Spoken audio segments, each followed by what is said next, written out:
A cheerful girl followed Taishi while he enjoyed life inside another fantasy world. Before arriving there, Taishi Mitsuba lived as an overweight salaryman approaching 30 without much happiness.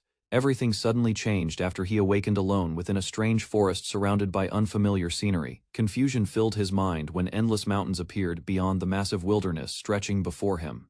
While examining himself, Taishi realized his body had transformed after entering the mysterious new world. A strange screen suddenly informed Taishi that the unfamiliar land was called Elyard. Although shocked by everything happening, excitement slowly appeared after hearing this world resembled fantasy games. While listening carefully, Taishi learned magic truly existed, making the unbelievable situation feel completely real. An unknown girl explained that Elyard developed through magic instead of advanced science and technology. Moments later, glowing status screens surrounded Taishi as he hurriedly searched for answers about magic. Several floating screens revealed Taishi's abilities, while his appearance had changed into a younger body. After reading further explanations, he discovered skills could grow stronger through a mysterious point system. Although still confused, Taishi decided testing his newly obtained powers would help him understand everything better. The strange voice explained, Taishi could become either a hero or villain within this unfamiliar world. Once the tutorial ended, Taishi accepted that his second life had finally begun in Elyard. Taishi finally reached the Calendil kingdom, and noticed he could understand local language and writing. After observing nearby citizens, he realized this world contained slavery, money, and strict social classes. His remaining coins felt precious because survival inside the unfamiliar city depended entirely upon money. Despite gaining useful abilities, Taishi understood learning this world's customs would still require considerable time. Wild fantasies about heroes and princesses crossed his mind while wandering through the crowded medieval streets. While exploring the busy streets, Taishi unexpectedly noticed a cute girl passing beside him. For a brief moment, the mysterious girl quietly turned around and stared directly toward Taishi later. He entered the Adventurers Guild hoping formal registration would help him survive inside Elyard. Using his temporary identification card, Taishi introduced himself while completing the required guild registration process. The intimidating receptionist named UZT examined Taishi's appearance before questioning his readiness for dangerous adventures. During registration, Taishi explained his versatile abilities, surprising UZT with numerous combat and magic skills.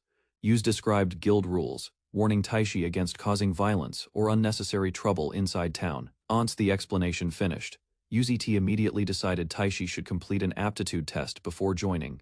Inside the large training arena, several adventurers curiously watched the newcomer preparing for his upcoming examination soon. A confident swordsman named Ethan approached Taishi and welcomed him as the newest rookie. Ethan handed Taishi a wooden sword, carefully observing how the newcomer handled unfamiliar weapons. Surprising everyone, Taishi copied Ethan's sword movements, despite holding the weapon for moments only. After noticing several female adventurers, Taishi became convinced this world truly resembled fantasy stories. Feeling nervous before the examination, he considered using magic skills to avoid embarrassing himself. Excitement spread across the arena as spectators gathered while the long-awaited aptitude test finally prepared to begin.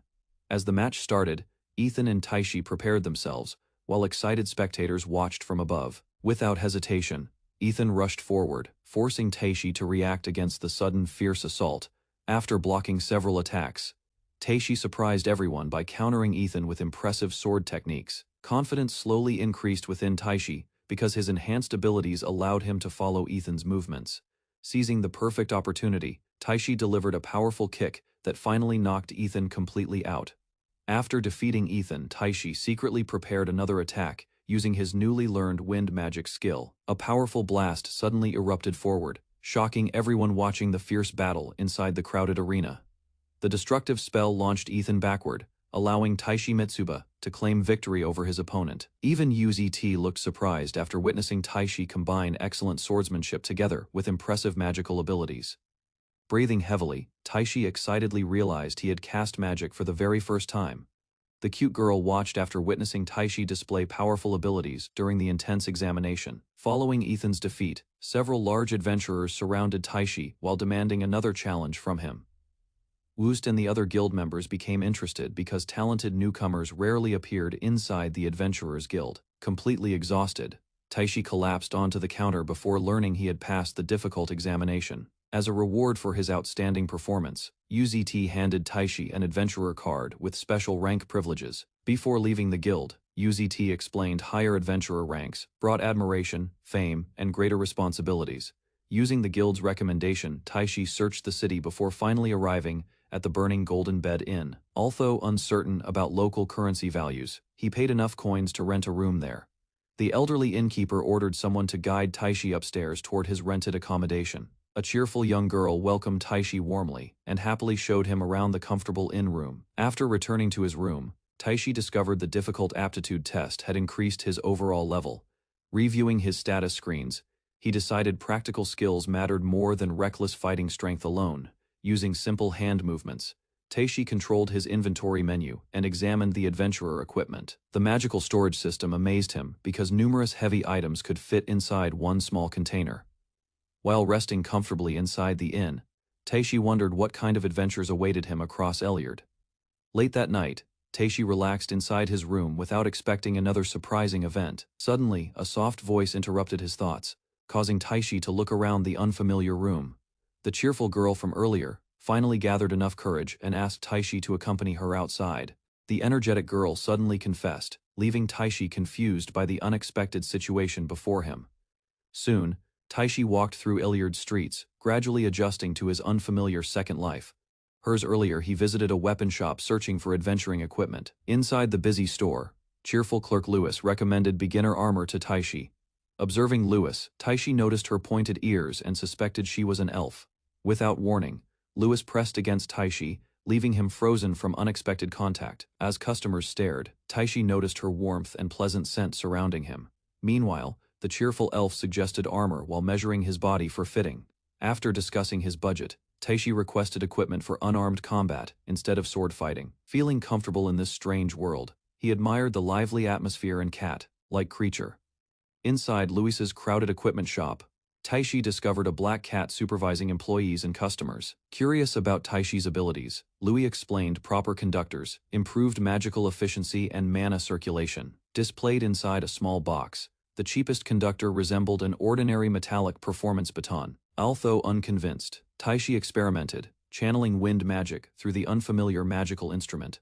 Powerful streams surrounded Taishi, proving the conductor greatly stabilized and strengthened his magical abilities. While negotiating prices, Taishi purchased inexpensive armor and a quarterstaff conductor from Luis. Before leaving the shop, Luis requested approval from the mysterious black cat manager supervising transactions. Returning, Taishi impressed Utz greatly after wearing newly purchased adventurer equipment and protective armor. Excited about combat improvements, Taishi invested skill points into polearm mastery before testing movements. During practice outside, enhanced physical abilities noticeably increased Taishi's speed, balance, coordination, and attack precision. After intense training, Taishi rested, believing his improved abilities finally matched experienced adventurers somewhat.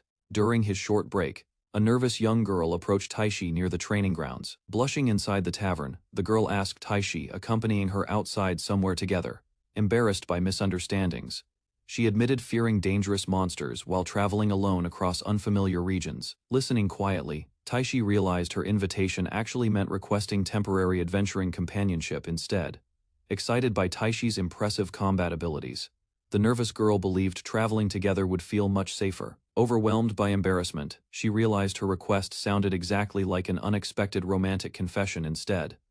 Although finding her adorable, Taishi questioned her intentions while hiding disappointment behind nervous laughter. Remaining suspicious, Taishi refused, fearing hidden motives within the dangerous, unfamiliar fantasy world surrounding him. After hearing Taishi's rejection, the confused girl mistakenly assumed he served as a professional mercenary. Taishi questioned Marl, suspecting the cheerful girl secretly hid dangerous intentions.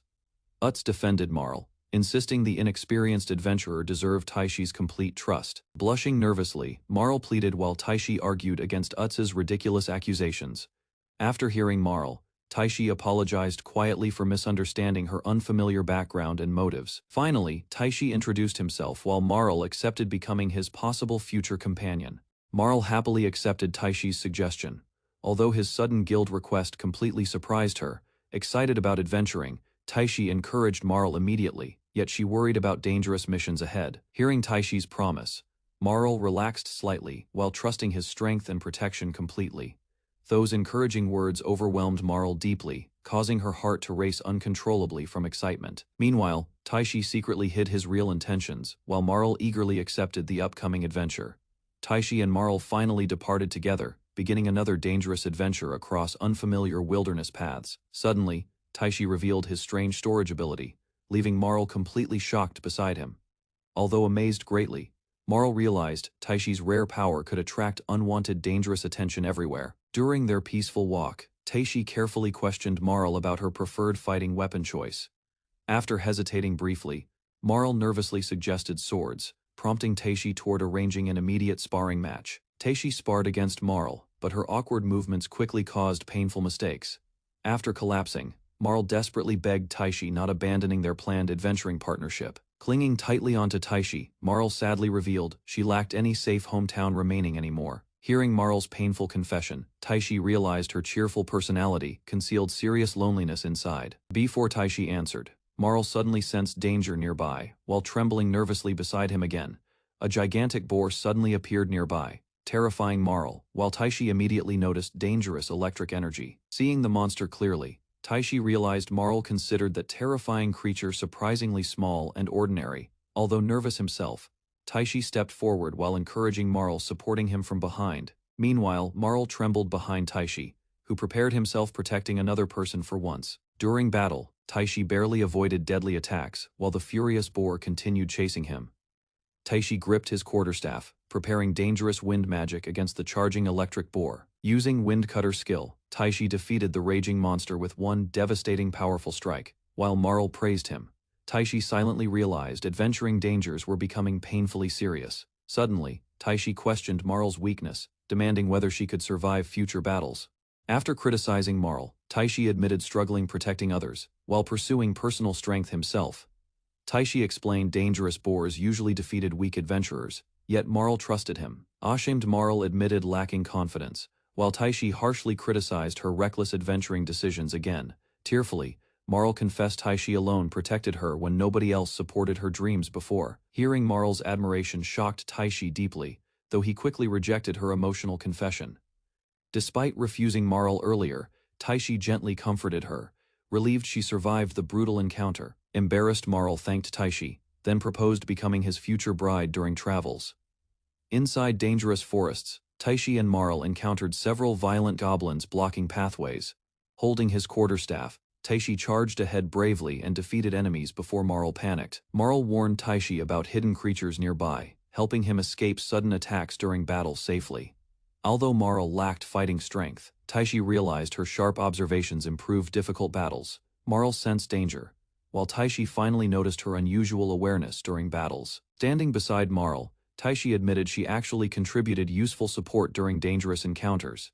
After defeating monsters together, Taishi and Marl returned safely while discussing remaining hidden dangers. Utz welcomed both adventurers home, while Marl described Taishi defeating terrifying monsters repeatedly yesterday. Excited, Marl praised Taishi, explaining his storage ability carried every monster corpse home. Taishi received monster rewards, while Marl complained because she barely fought during battles yesterday. Utz explained Marl detected approaching enemies, making Taishi survive dangerous forest encounters. Hearing Taishi praise her abilities, Marl blushed quietly while imagining their growing guild reputation together. Taishi described Marl's danger detection, while Utz praised their teamwork before nearby adventurers. Embarrassed, together, Taishi and Marl realized guild members already considered them famous adventure partners everywhere. Walking beside Taishi happily, Marl requested another guild mission together during future adventures. Hearing Marl's cheerful request, Taishi quietly accepted while enjoying peaceful life inside another world. Taishi suddenly awakened confused, feeling painful dizziness, while struggling remembering yesterday's unusual evening events. Turning beside him, Taishi discovered sleeping Marl nearby and panicked inside crowded in-room. Shocked, Taishi realized another world adventures created situations far stranger than he previously imagined before. Walking beside Taishi, Marl suggested accepting another guild request together during future adventures. Returning toward Utz's inn, Marl smiled brightly, while Taishi watched her cheerful behavior. Determined, Marl planned staying beside Taishi while continuing dangerous adventures across another world together. Meeting Taishi again inside the inn, Marl joined him happily during another peaceful evening meal there. Although Marl acted naturally outside, she focused entirely on approaching Taishi through careful planning. During dinner, Marl celebrated beside Taishi while planning closer adventures together from tomorrow onward, raising their drinks. Taishi and Marl enjoyed peaceful moments inside the crowded inn together. Questioned about adventures, Taishi avoided difficult truths while explaining mysterious reasons behind his wandering journey. Hearing Taishi mention Earth confused Marl, though she continued listening beside him. Watching Taishi closely, Marl compared him with legendary heroes described within stories from her homeland. While drinking, Taishi noticed Marl carried loneliness similar to his hidden Earth struggles. Excited, Marl imagined marriage and ordered stronger alcohol for their celebration. Approaching the bartender, Marl requested expensive nectar while Taishi observed suspiciously. With trembling hands, Marl feared abandonment again and offered Taishi another drink. Completely intoxicated, Taishi shouted complaints across tavern while Marl laughed beside confused adventurers. Drunk Taishi warned Marl about danger, strengthening her growing feelings toward him. Walking beside Taishi, Marl recalled his kindness and considered their encounter destiny. During dinner, Taishi questioned Marl's lifestyle, while she secretly admitted loving him already. Suddenly, Marl shocked Taishi by claiming royal origins. Though he doubted her confession, Marl revealed escaping marriage arrangements involving a cruel prince from a neighboring kingdom. Taishi mocked Marl's princess story jokingly, though curiosity about her background increased. Hearing Taishi suggest abandoning adventures, Marl became hurt and questioned her worth beside him. Blushing, Marl asked whether Taishi considered her unattractive during their drunken conversation together tonight. Without warning, Taishi collapsed across the table while Marl worried about his unstable condition. Standing beside unconscious Taishi, Marl remembered his earlier compliments and feared future dangers surrounding their relationships. Smiling brightly, Marl promised caring for exhausted Taishi while advancing her romantic plans further tonight. Meanwhile, Panay assisted Marl upstairs as drunken Taishi collapsed beside the quiet hallway floor. During midnight silence, Marl rested beside sleeping Taishi while holding his hand beneath warm blankets. Morning sunlight entered as Marl greeted confused Taishi from inside his shared bed. Panicking, Taishi demanded explanations, while Marl teased him about their unusual sleeping arrangement. Remembering Taishi's drunken words, Marl believed sharing his room proved their growing romantic connection already. Meanwhile, Taishi panicked, while Marl claimed responsibility for their unexpected intimate situation together. Hearing Marl mention passionate memories, embarrassed Taishi questioned whether anything serious truly happened overnight. Covering his face awkwardly, Taishi begged Marl, avoiding embarrassing details about their drunken interactions earlier. Instead of becoming furious, Taishi comforted worried Marl while accepting her feelings and determination. Regretting his lost memories, Taishi complained while Marl watched him beside tangled morning blankets. Suddenly, Marl kissed Taishi playfully and suggested repeating their intimate night together once more. Before Taishi recovered, Penny entered unexpectedly, forcing both embarrassed companions hiding beneath blankets together. Following Marl's advice, Taishi hurriedly dressed himself, while avoiding her lingering emotional stare across. Teasing Taishi, Marl noticed his wandering eyes while changing clothes inside the cramped bedroom. Embarrassed Taishi accepted Marl's company again, officially adding another companion beside him during future adventures together. Under the bright sky, Mary excitedly dragged Taishi around town, like they were already dating. Memories of his lonely past returned, yet Taishi quietly enjoyed walking beside cheerful Mari comfortably. After many struggles, the pair rested together peacefully, while adjusting to their unfamiliar Isekai life. Inside the weapon shop, Mari watched curiously as Taishi searched carefully for stronger battle equipment. Feeling inexperienced in combat, Taishi considered defensive weapons while Mari guided his final decision. ATA Talking Black Cat examined Taishi's weapon carefully while criticizing his poor combat abilities. Meanwhile, Mari searched excitedly through the shop, hoping to buy a durable crossbow for battles. After careful bargaining, Taishi lowered the price and received extra arrows as additional compensation. Satisfied with the purchase, he tested the battle staff and found its weight surprisingly comfortable. Filled with excitement, Mari proudly aimed her new crossbow while imagining herself becoming a true adventurer. With complete confidence, Mari declared herself ready for adventures as long as Taishi stayed beside her. Several days later, Taishi trained with Ethan, improving his swordsmanship through repeated fierce clashes. While adventurers guided Mari, her natural talent quickly became obvious during difficult combat practice sessions.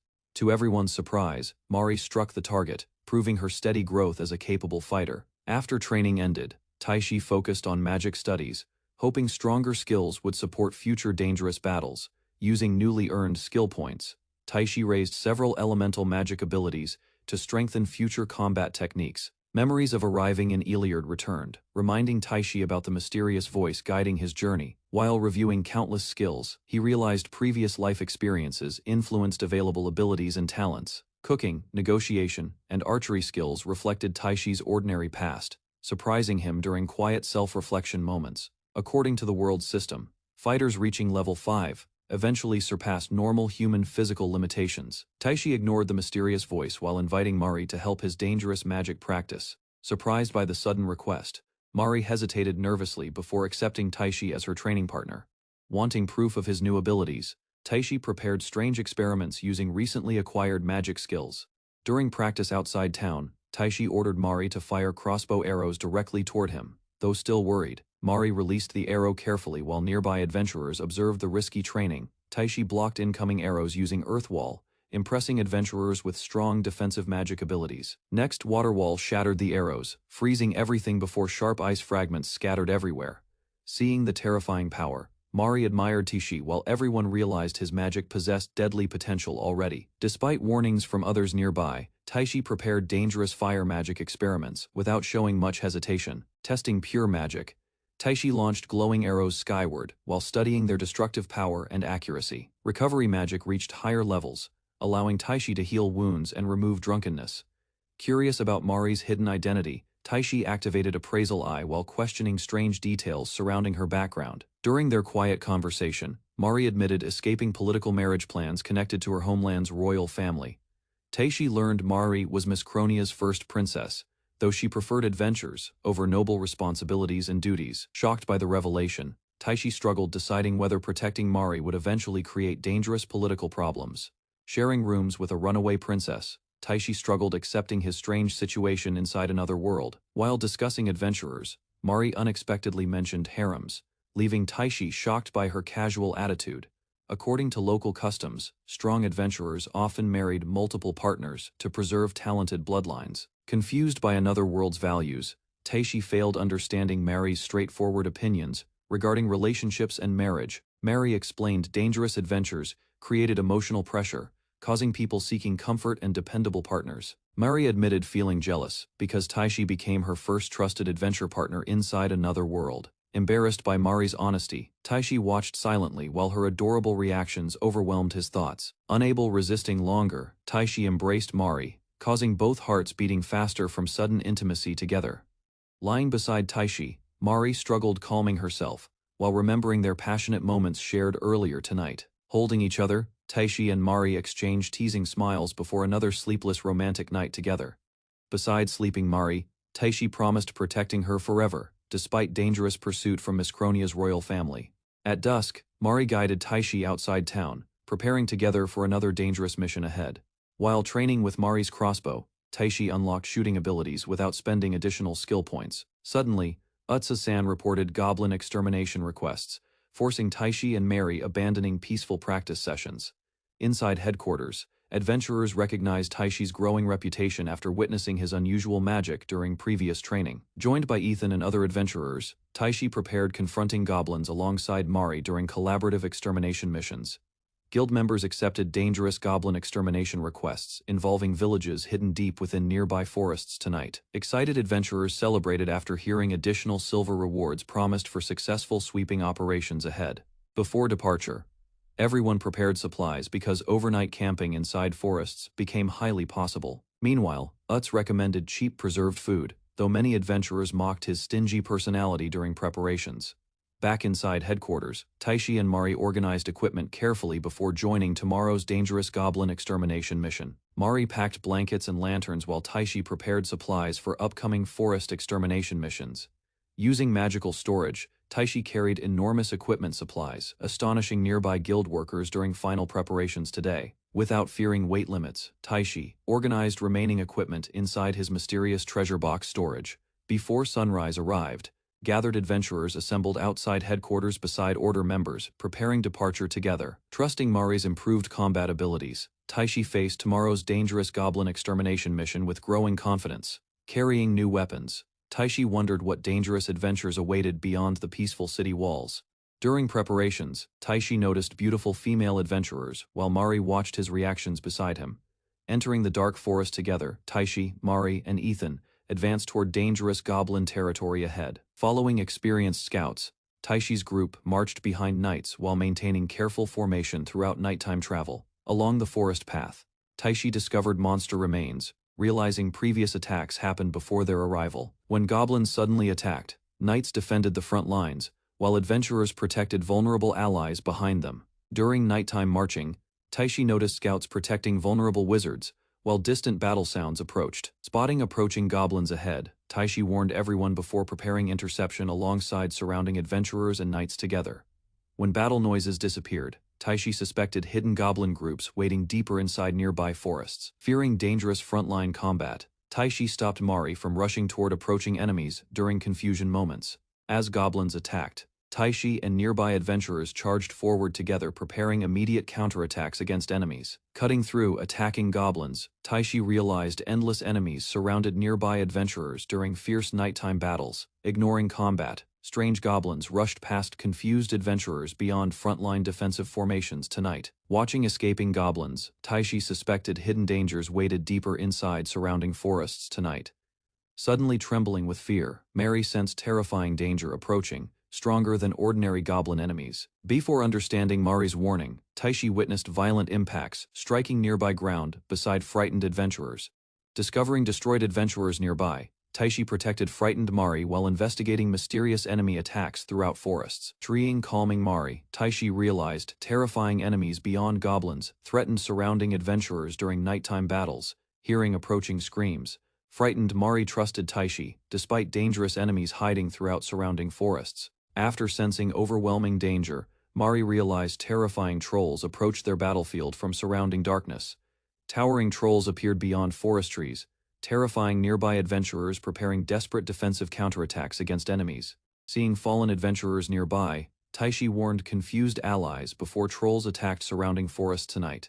During fierce combat, adventurers discovered trolls regenerated wounds instantly, while overwhelming defensive formations completely. Realizing defeat approached quickly, nervous adventurers depended entirely on knights protecting weakened frontline positions.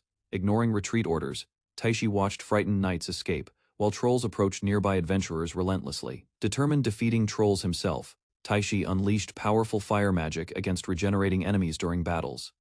Using powerful fire magic, Taishi attacked trolls directly, preventing rapid regeneration during fierce nighttime battles. Seeing trolls weakened successfully, nearby adventurers charged forward together, attacking enemies with renewed confidence immediately.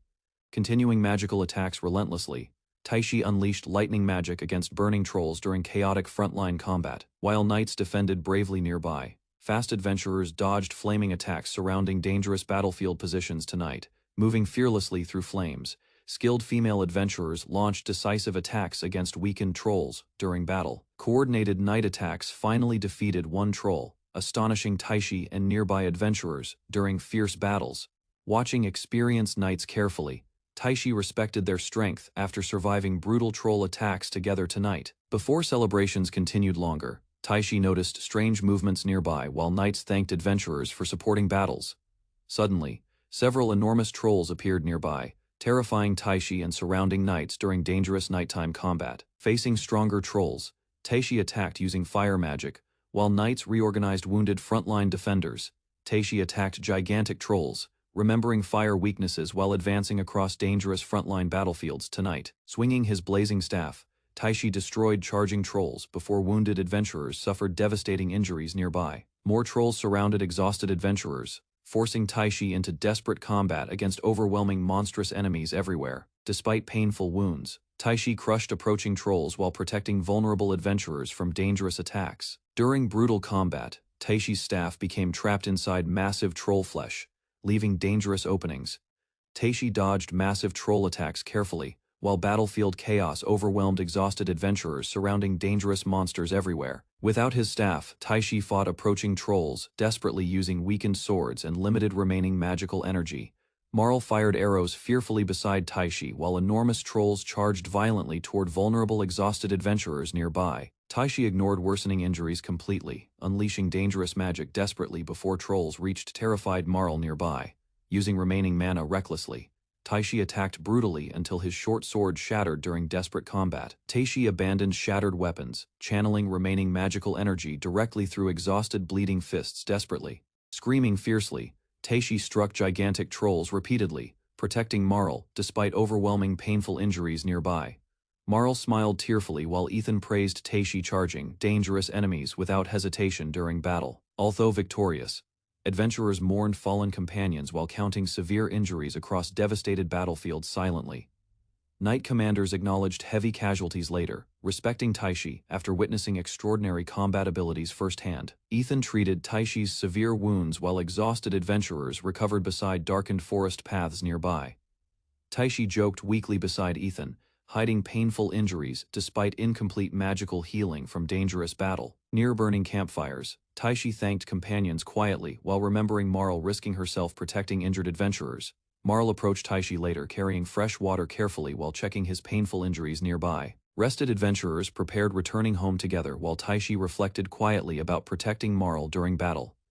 Taishi discovered strengthened magical abilities, remembering brutal combat against terrifying trolls during desperate battlefield survival. Calculating rewards happily, Taishi realized defeating several trolls alone earned impressive bounty shares tonight. Marl watched confused while Taishi celebrated proudly, enjoying victory after surviving dangerous encounters beside companions. Commander Waltz introduced himself respectfully, praising Taishi's bravery while reassuring exhausted adventurers beside campfires nearby. Waltz thanked Taishi sincerely afterward, acknowledging extraordinary strength despite lacking official adventurer rank recognition. Waltz reacted shocked after learning Taishi reached extraordinary strength, despite becoming adventurer recently during dangerous quests. Lynette questioned Taishi carefully, struggling understanding powerful magical abilities possessed by inexperienced adventurer during conversations. Taishi concealed another world origins nervously, explaining mysterious training from countryside masters taught powerful combat techniques. Commander Waltz praised Taishi respectfully, requesting future cooperation while Marl watched silently beside companions nearby. Waltz departed peacefully afterward, leaving Taishi and Marl reflecting quietly beside exhausted adventurers during nighttime. Morning scouts confirmed destroyed goblin villages, discovering terrifying troll attacks, devastated surrounding forest settlements earlier. Surviving goblins attacked adventurers beforehand, escaping brutal trolls destroying entire villages without mercy. Walking beside Taishi, Marl reflected sadly about surviving battles while mourning fallen adventurers. Marl warned Taishi, fearing powerful chivalric knights noticed his dangerous magical abilities. Taishi dismissed Marl's concerns, refusing believing friendly knights could become future threats against companions. Taishi questioned Marl, wondering whether powerful chivalric knights somehow connected with dangerous political conflicts. Mysterious hooded figures marched toward chivalric headquarters, while Taishi denied connections involving Carandiel's hidden conspiracies. Taishi reflected about power, mysterious divine voices, and hidden truths threatening entire worlds beyond Carandiel. Continuing their journey, Taishi realized preserving freedom inside unfamiliar worlds remained painfully difficult. Carrying painful memories, Taishi and Marl finally reached Crossroads safely after brutal troll battles. Cheering citizens welcomed surviving adventurers while Marl smiled brightly beside exhausted, but relieved Taishi there. Meanwhile, Waltz honored fallen adventurers' sacrifices as hopeful crowds gathered throughout recovering Crossroads streets together. Inside Crossroads' crowded guild, Marl encouraged weary Taishi before reporting their dangerous mission carefully afterward. Watching peaceful streets quietly, Taishi hoped future adventures would never resemble terrifying troll encounters again. Exhausted, Marl walked beside Taishi quietly, while both adventurers finally reached Crossroads' peaceful streets safely. Suddenly, cheerful Kai approached Taishi proudly, expecting generous rewards after surviving dangerous goblin extermination missions together. Laughing loudly, Kai exaggerated heroic achievements while Taishi questioned whether minimal goblin hunting deserved impressive compensation. Inside Crossroads Guildhall, worried workers welcomed returning adventurers after goblin attacks threatened frightened citizens. Unfortunately, celebration vanished when guild members confirmed 3 adventurers died during brutal troll attacks. Guild workers discussed terrifying troll attacks while Taishi quietly remembered dangerous moments beside overwhelmed adventurers. Curious, Taishi asked knights respectfully about fallen adventurers while grieving families received belongings near Crossroads Cemetery. Examining Taishi's records carefully, shocked guild workers discovered he defeated several trolls during brutal battles. Meanwhile, Kai defended Taishi proudly, describing overwhelming fire magic, destroying trolls during desperate battlefield encounters. Smiling brightly, Marl revealed Taishi defeated dangerous trolls, barehanded, astonishing nearby adventurers inside crowded guild hall. Embarrassed Taishi scratched his head, while excited adventurers praised his incredible troll hunting achievements everywhere. Examining the troll corpse, guild workers explained valuable materials could produce profitable weapons and medicines. Meanwhile, Kai described profitable monster materials while Taishi listened curiously beside crowded guild workers. Calculating rewards, guild workers estimated enormous profits from defeated trolls and dangerous extermination operations together.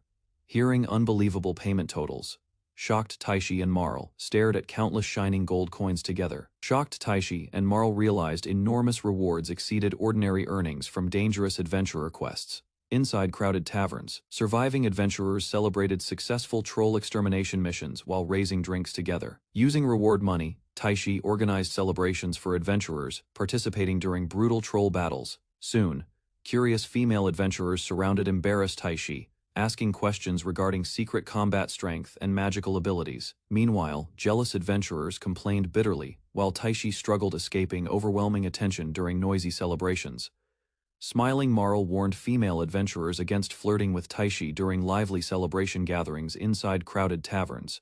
Back inside their room, exhausted Marl slept peacefully while Taishi watched her with warm gratitude. Quiet thoughts filled Taishi's mind as he reflected upon meaningful changes Marl brought into his life. Marl teased Taishi about jealous feelings, causing awkward reactions and playful arguments between both companions inside. Finally, Taishi embraced Marl gently, reminding her she remained precious, beyond battles, rewards, and dangerous adventures. Fear filled Marl's heart, making Taishi confess how deeply he treasured her presence. Blushing hard, Marl realized Taishi's confession sounded like a sincere love declaration. Taishi pinned Marl onto bedding, teasing gently while tension rose between embarrassed companions. Morning sunlight entered while exhausted Marl struggled awakening after spending hours beside Taishi. Marl shocked Taishi by revealing female adventurers possessed magic preventing unwanted pregnancies. Guild mages granted female adventurers contraceptive magic whenever dangerous quests risked unexpected pregnancies. Taishi suspected guild leaders feared pregnancy, interrupting female adventurers' monster hunting duties. Many adventuring groups collapsed after pregnancies caused separated companions and broken partnerships. Marl admitted harsh traveling conditions made child-raising impossible before joining Taishi's group. Taishi discovered certain monsters possessed disturbing magic forcing pregnancies upon captured female adventurers, caught off guard. Marl imagined romantic fantasies while Taishi rejected improper thoughts about her sleeping position. Marriage crossed Taishi's mind, although both recognized their relationship still needed considerable time developing further. Excitement burst from Marl once Taishi invited her onto a genuine date together outside.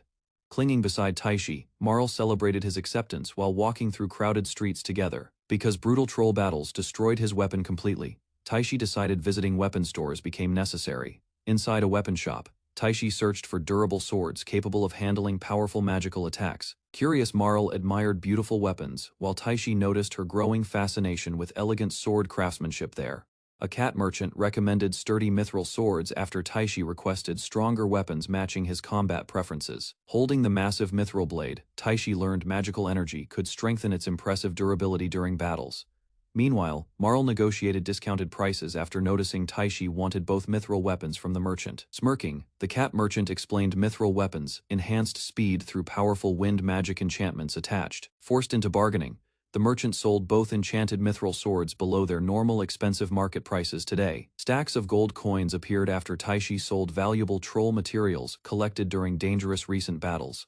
Meanwhile, Taishi planned surprising Marl later by presenting her newly purchased mithril short sword personally. Excited Marl invited Taishi somewhere mysterious after both adventurers finished shopping together around crossroad cities. Smiling brightly, Marl confirmed their outing counted as a real date adventurers together today.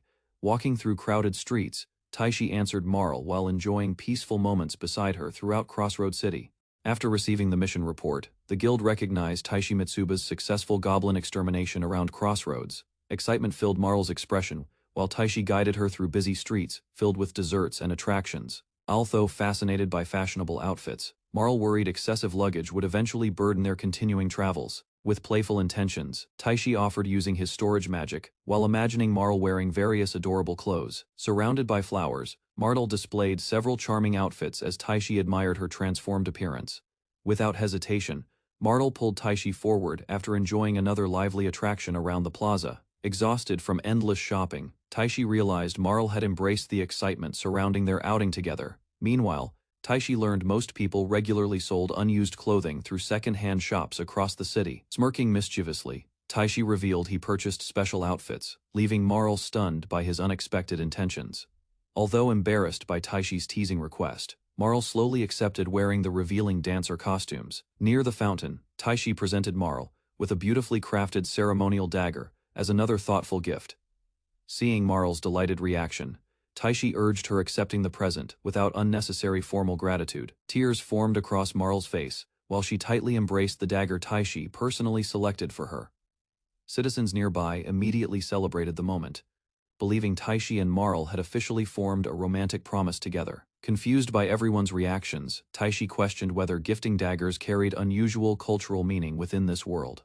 Returning home with Marl, Taishi encountered a cheerful dwarf girl waiting curiously near the entrance. While admiring Marl's new dagger, the dwarf teased her about receiving such a meaningful romantic present. Laughing, the dwarf recalled receiving a mithril sword from her own husband many years earlier. Soon, Taishi learned the energetic dwarf woman actually owned the famous red-hot anvil workshop. Embarrassed by the misunderstanding, Taishi apologized, while Marl explained dwarves naturally appeared much younger than expected. Inside the room, Taishi questioned whether gifting mithril daggers carried deeper meaning among local customs. An awkward silence spread after Pinna and Marl exchanged shocked expressions toward Taishi's innocent question. Explaining himself, Taishi insisted Marl simply liked the dagger's appearance and practical craftsmanship. Meanwhile, Marl became emotional, while Pinna prepared herself explaining the misunderstanding surrounding Taishi's unexpected present. According to Pinna, presenting mithril daggers symbolized lifelong protection and strong romantic commitment toward the receiving woman. Hearing Pinna's explanation, Taishi denied making a marriage proposal toward Marl through the dagger. Inside the tense room, Pinna scolded Taishi while Marl cried beside him from embarrassment and confusion.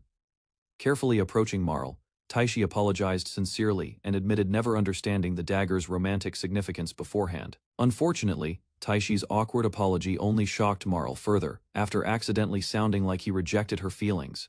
Kneeling before Marl again, Taishi desperately tried calming the misunderstanding while returning the mithril dagger. Still blushing, Marl trembled while begging Taishi accepting the mithril dagger back from her. Clutching the dagger happily against her chest, Marl tearfully accepted Taishi's feelings without further hesitation. After leaving, Pinna thanked Taishi warmly, while Marl continued crying from overwhelming happiness, gently touching Taishi's face. Marl finally admitted her sincere happiness, while both quietly shared an emotional moment. As their feelings deepened further, Marl approached Taishi again, knowing the night would continue much longer. After their exhausting night together, Taishi awakened beside the peacefully sleeping Marl during the following afternoon.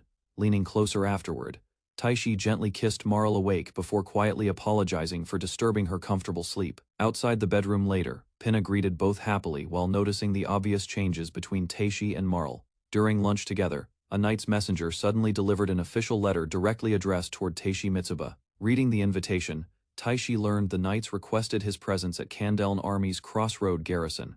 Concerned about possible danger involving the knights, Taishi decided Marl should remain safely inside the guild temporarily. While traveling through Crossroad, Taishi recalled Marl explaining the kingdom's powerful viceroy governing the important trading city. Approaching the Crossroad Knights garrison afterward, Taishi reviewed noble ranks and wondered why the military summoned him. Left waiting alone, Taishi increased several combat and magic skills using accumulated skill points. Soon, a knight finally arrived, handed Taishi a sword, and guided him deeper inside the fortress. During the unexpected mock battle, Taishi defeated the knight and surprised everyone watching the duel. Observing Taishi's abilities, several knights praised his swordsmanship and recognized his impressive magical combat potential. Impressed by the results, Viscount Towening offered Taishi a respected position teaching swordsmanship within the knights. Although honored, Taishi refused the proposal because he preferred continuing life freely as an adventurer. Afterward, Towening finally explained summoning Taishi simply to evaluate the mysterious adventurer Waltz mentioned. Recognizing Taishi's achievements against dangerous trolls, the knights rewarded him with a prepared mysterious weapon. Curious about the reward, Taishi requested permission before drawing the crafted short sword from its case. After examining the weapon, Taishi admired the fine craftsmanship and realized the sword suited his needs. Noticing Taishi's magical talent earlier, Towening hinted another important figure wished personally meeting him regarding magic soon. Taishi visited the magic core station and introduced himself to honorary Baron Marcus. After entering the magic core station, Taishi became startled when Marcus grabbed him without warning. Once everyone settled, Marcus introduced a magical crystal tool capable displaying mana levels and personal skills. Although feeling nervous, Taishi placed his hand onto the glowing crystal status checker. Hearing the kingdom wanted Taishi becoming a national hero, Marl immediately recognized dangerous consequences. Meanwhile, several mysterious hooded figures secretly gathered together while traveling toward Crossroad City tonight. Riding swiftly across dangerous roads, the cloaked group targeted adventurer Taishi Mitsuba for investigation. After learning royal intentions, Marl became distressed because refusing commands threatened everyone's future. Without explaining everything, Marl urgently grabbed Taishi's arm before rushing through crowded streets together. While explaining heroes, Marl revealed nations granted them protection, privileges, and dangerous responsibilities worldwide. According to Marl, kingdoms controlled powerful heroes indirectly by assigning countless meaningless duties continuously. Thinking carefully, Taishi realized heroes possessed enough strength, destroying entire armies independently during conflicts everywhere. If manipulated maliciously, heroes could easily support rebellions, overthrow kingdoms, and destabilize countless nations. Understanding those dangers, Taishi finally realized frightened nobles might eventually attempt eliminating powerful heroes. After understanding everything completely, Taishi realized Marl carefully protected him from becoming targeted by assassins. Marl explained powerful nobles feared heroes disrupting social harmony, causing secret anti-hero factions forming nationwide. Because previous heroes were murdered, Taishi finally accepted Marl's frightening warnings completely without hesitation. Although remaining calm outwardly, Taishi quietly questioned whether nobles truly intended assassinating him eventually. Considering enemy capabilities, Taishi realized the kingdom already possessed enough information tracking his growing strength. After hearing Taishi's explanation, Marl finally understood his plan becoming stronger through constant battles. Determined protecting themselves, Taishi insisted they begin hunting dangerous monsters across surrounding territories. Besides strengthening himself further, Taishi decided Marl also needed enough power, avoiding future hostage situations. Although nervous initially, Marl promised following Taishi anywhere while preparing themselves for difficult traveling conditions ahead. Feeling guilty, Taishi embraced trembling Marl gently, while apologizing involving her within dangerous political conflicts. Thinking carefully, Taishi regretted meeting knights because dangerous troubles suddenly surrounded both him and Marl. Holding Marl closely, Taishi thanked her sincerely for staying beside him, despite terrifying political circumstances. During dinner, Taishi discussed gathering supplies, weapons, magical tools, and camping necessities before traveling together. Meanwhile, Marl explained adventurer guilds secretly monitored heroes while reporting suspicious actions across kingdoms nationwide. Understanding everything clearly, Taishi realized kingdoms identified heroes easily through extraordinary combat achievements and reputations. Preparing immediately, Taishi decided leaving Crossroads secretly, while gathering essential traveling supplies tonight. Pinna mistakenly believed Taishi and Marl planned settling together peacefully inside Crossroad permanently. Avoiding further explanations, Taishi promised revisiting everyone later, once dangerous tensions finally disappeared completely. Although understanding Taishi's reasoning, Pinna admitted Crossroad would become unbearably lonely without them. Before escaping Crossroad, Taishi and Marl purchased expensive camping supplies throughout crowded nighttime marketplaces. Disguised beneath hooded cloaks, Taishi and Marl quietly departed Crossroad during the following dawn together. Avoiding night patrols, both travelers escaped Crossroad safely before heading southeast through nearby forests. According to Marl, ancient ruins existed deep within forests, connecting Crossroad and Miscronia Kingdom together. While traveling onward, Marl explained Miscronia respected heroes greatly because heroic bloodlines ruled historically there. Leaving civilization behind completely, Taishi and Marl finally journeyed together toward mysterious ancient ruins ahead. During their escape journey, Taishi instructed Marl carefully while confronting a dangerous wild boar. Although nervous during battle, Marl reacted too slowly against the charging monster's fierce attack. With determination, Marl finally struck the boar successfully, while Taishi encouraged her growing confidence afterward. Near sunset, concern spread across Marl's face as Taishi prepared their temporary forest campsite. Before resting overnight, Taishi strengthened powerful barrier magic to protect both travelers from incoming monsters. Kneeling beside Marl, Taishi activated powerful shelter magic before dangerous monsters approached their forest campsite. Bright barrier walls surrounded both travelers completely, allowing Marl to admire the protective magic safely. Later that evening, Marl enjoyed roasted boar meat happily while sharing dinner beside Taishi peacefully. While resting near campfires together, Marl praised Taishi because cooking became much easier beside him.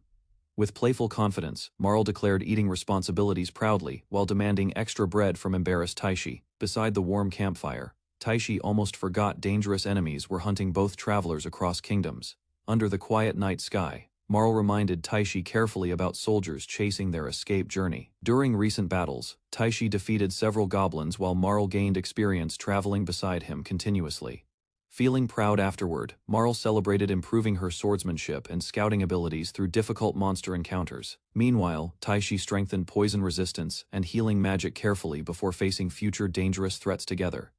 On their third runaway day, Taishi and Marl finally discovered mysterious ancient ruins hidden deeply nearby. Across broken shrine remains, Taishi sensed strange silence surrounding sacred grounds, protected by ancient barrier magic. While exploring deeper sections carefully, both travelers discovered human skeletons scattered around ruined stone structures everywhere. Suddenly, Taishi noticed a magical ring inside rubble before Marl reacted nervously beside broken ancient walls. Remembering adventurer knowledge, Taishi realized hidden treasures often remained buried inside abandoned dangerous dungeon ruins. Inside ruined chambers, Marl feared cursed relics while Taishi searched carefully through abandoned ancient belongings nearby.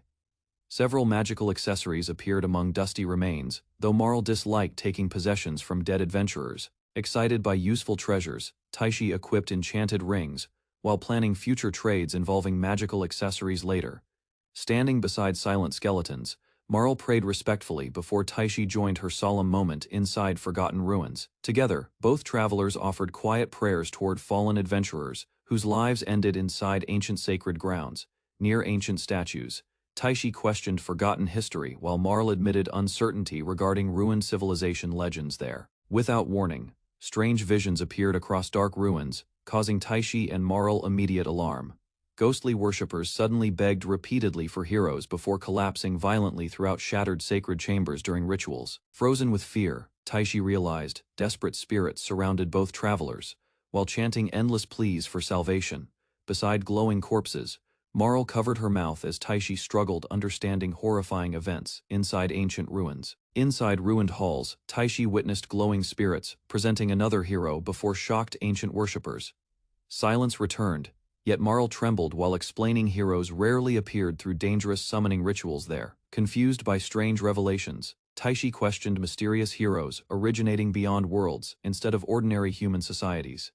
Exhausted travelers collapsed beside ruins, because terrifying visions provided almost no answers regarding forgotten ancient ceremonies. While studying lingering mysteries, Taishi accepted unresolved truths surrounding shrines, heroes, and tragic forgotten worshippers there.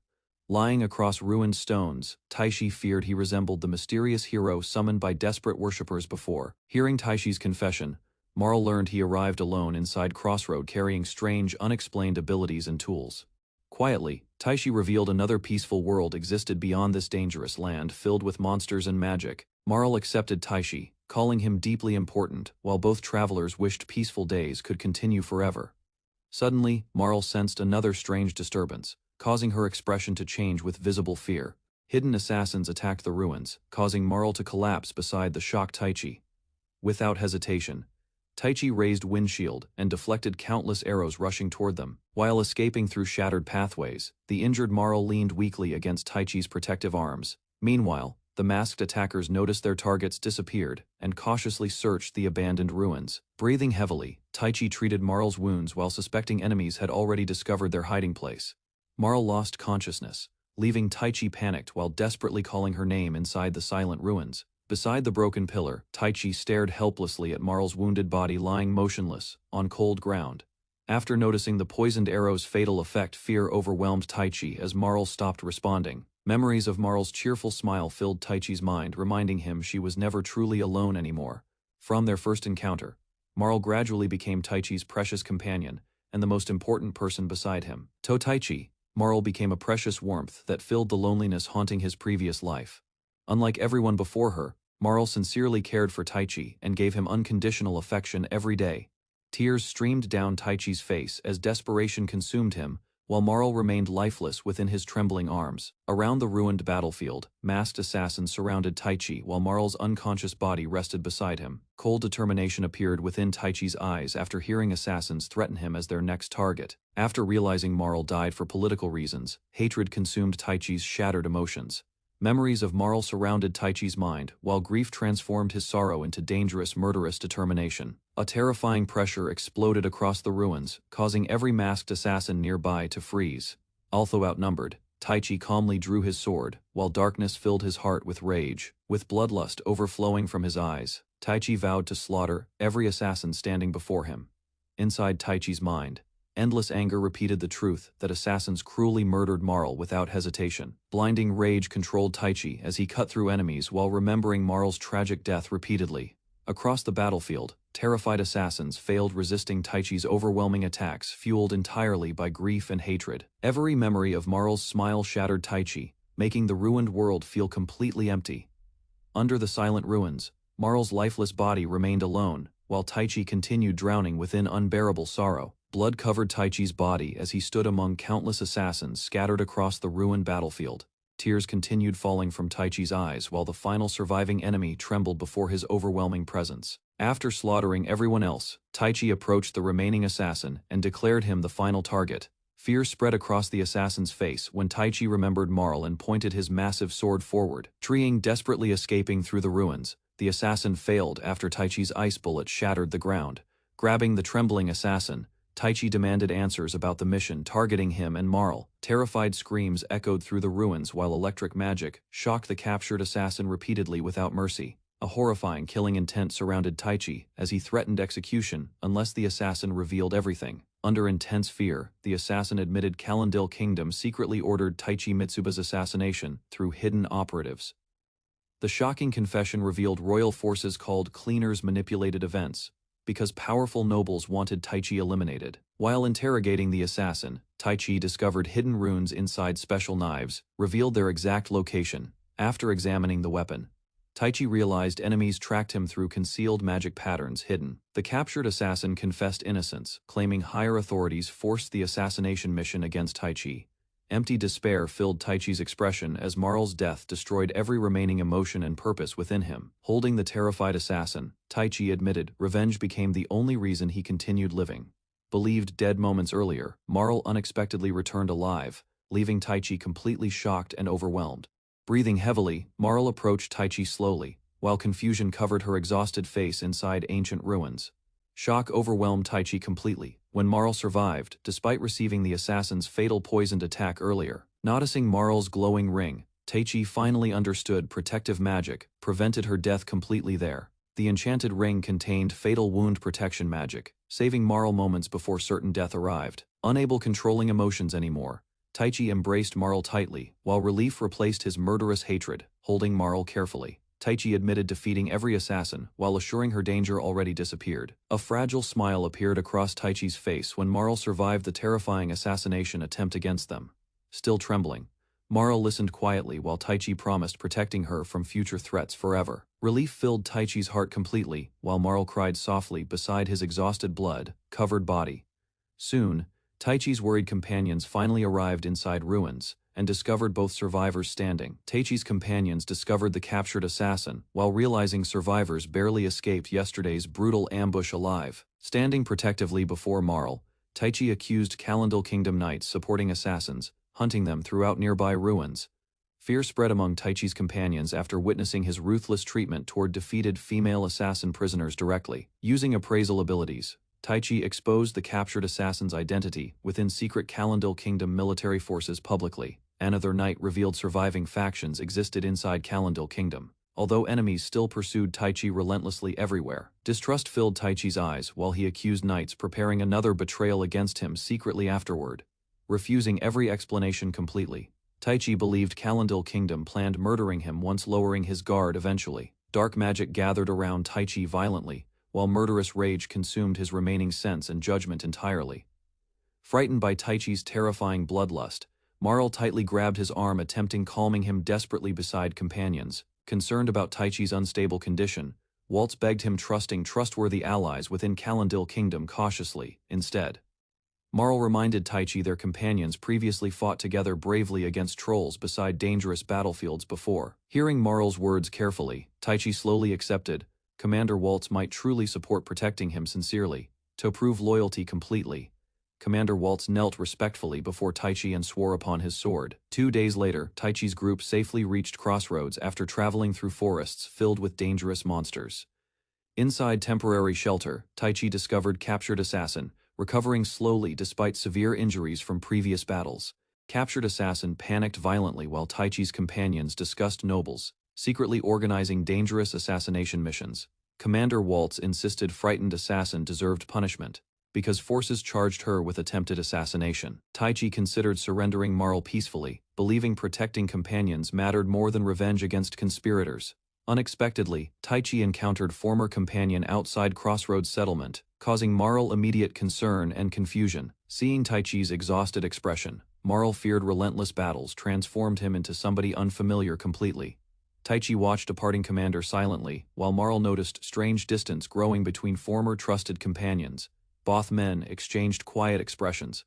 Understanding painful experiences separated their previous friendship and trust completely. Walking beside Marl, Taichi realized peaceful memories and former friendships already felt painfully unreachable. Now returning guild safely, Taichi learned worried comrades searched tirelessly after his sudden disappearance during missions. Hearing Utsu's concern, Taichi questioned whether Calendil Kingdom allies genuinely cared about surviving companions afterward.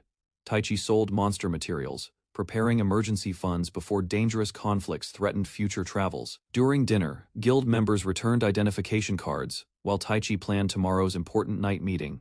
Guild officials promoted Taichi and Marl, recognizing achievements earned throughout brutal recent adventures. Although distrusting Calendil Kingdom, Taichi considered observing responses before abandoning everything. Remembering Marl's near death, Taichi promised immediate departure if kingdom negotiations failed. Taichi calmly decided fighting Calendil Kingdom remained necessary if negotiations eventually collapsed.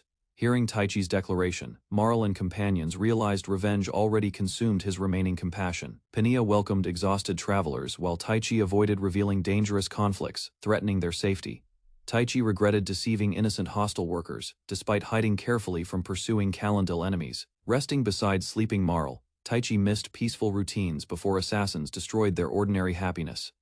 Taichi remembered killing assassins personally, convincing himself protecting Marl justified every violent decision. Dark thoughts consumed Taichi completely, believing destroying enemies remained his unquestionable personal right. Unable sleeping peacefully beside Marl, Taichi repeated desperate excuses, defending previous murderous actions. Holding Marl carefully, Taichi questioned why happiness disappeared despite reaching another peaceful world. Taichi blamed heroic recognition and Marl's escape for attracting assassins causing unbearable tragedy. Taichi questioned whether defeating trolls and accepting cleanup quests caused Marl's suffering and near death. Standing beneath heavy rain, Taichi regretted chasing heroic fantasies inside another dangerous fantasy world completely. Darkness surrounded Marl as Taichi suddenly remembered the painful events he wanted to forget. Around the fallen bodies, Marl trembled in fear while questioning the cruel scene before her. Realization struck Taichi after understanding innocent people suffered because of his reckless decisions. With tears falling quietly, Marl blamed Taichi for leading her into endless tragedy and danger. Before disappearing completely, Marl accepted her death while Taichi cried helplessly beside her. A nightmare disturbed Taichi's sleep, and upon waking, he found Marl checking on him. After fetching water during the night, she returned to the room and noticed his uneasy state. The lingering silence weighed heavily as doubts surfaced, leaving him troubled by past actions. Guilt overwhelmed his thoughts when memories of 12 lives lost by his own hands resurfaced. Thinking of their families and loved ones, Taichi carried that burden while cherishing Marl even more. Guilt consumed Taichi as he stared at his trembling hands, unable to forget the lives he destroyed forever. Holding his arm tightly, Marl tried comforting Taichi and reminded him that he fought to protect her. Tears rolled down Marl's face before she suddenly embraced Taichi, easing the fear hidden inside his heart. Although Taichi understood his actions were wrong, losing control during battle nearly pushed him into madness. Wrapped within Marl's gentle embrace, Taichi finally realized someone would remain beside him no matter what happened.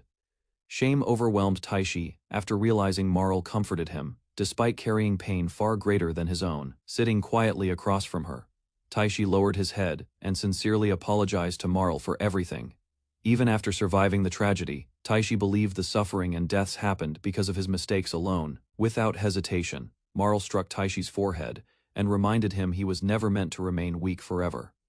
Relief slowly returned to Taishi's heart as Marl's warm smile convinced him to keep protecting her. While resting beside Marl, Taishi admitted he originally came from another world far beyond their kingdom.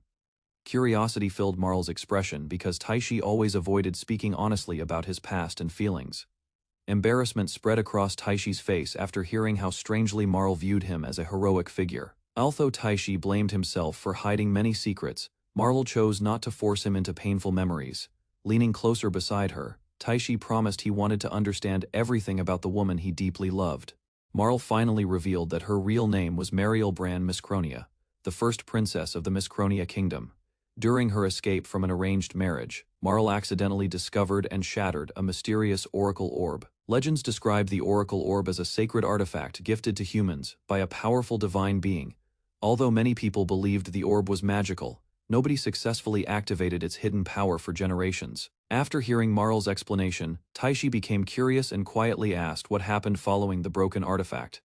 Marl explained that a mysterious voice inside her mind guided her towards someone from another world named Taishi. According to the strange message, Marl believed she needed to win Taishi's heart through affection and closeness. After wandering alone across dangerous roads, Marl finally reached the crossroads where she first encountered Taishi.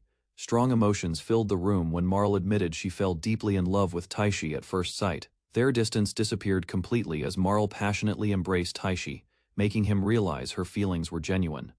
Flustered by Marl's affection, Taishi struggled to stay calm while she continued teasing him playfully and closely. With growing confidence, Marl promised to spend the entire day giving Taishi everything he secretly desired. Heat filled the atmosphere as Marl leaned against Taishi, causing his heartbeat to race uncontrollably beside her. Morning sunlight entered the room after Taishi and Marl finally shared their honest feelings throughout the entire night. Just as peace returned between them, the mysterious voice of God suddenly responded after being called once again. Taishi questioned the mysterious voice of God, wondering whether it intentionally guided Marl toward meeting him. Frustration quickly overtook Taishi after the strange voice casually treated their relationship like entertainment for itself. Confused by Taishi suddenly ending the conversation, Marl stared quietly at the silent magical artifact beside her. An amused smile appeared on Marl's face before she confidently called Taishi forward once again without hesitation. Far away within the busy kingdom streets, several important figures unknowingly moved closer toward Taishi and Marl's location. After finishing their quiet meal, Taishi decided escaping would be useless because enemies were likely watching them. Before leaving the building, a worried servant noticed Taishi and Marl preparing themselves for a dangerous journey ahead. Standing beside Marl, Taishi announced they were finally heading toward the royal capital together. Gratitude filled Marl's smile as she thanked Pinya for protecting and supporting them during their stay. While traveling across quiet plains, Marl sincerely thanked Taishi for protecting her through dangers. Despite Marl's reassurance, painful memories convinced Taishi the massacre remained entirely his responsibility. Searching for forgiveness, Taishi understood no compensation could ever erase his overwhelming guilt. Suddenly, a nervous companion rushed toward Taishi, accidentally interrupting their heavy conversation during travel. Embarrassed by everyone's reactions, Marl apologized softly while Taishi answered with exhausted silence. Although suspicions remained strong, several commanders believed not every Carinal soldier supported the violent rebellion. During their discussion, a female officer nervously handed Taishi an important confidential letter from Towening.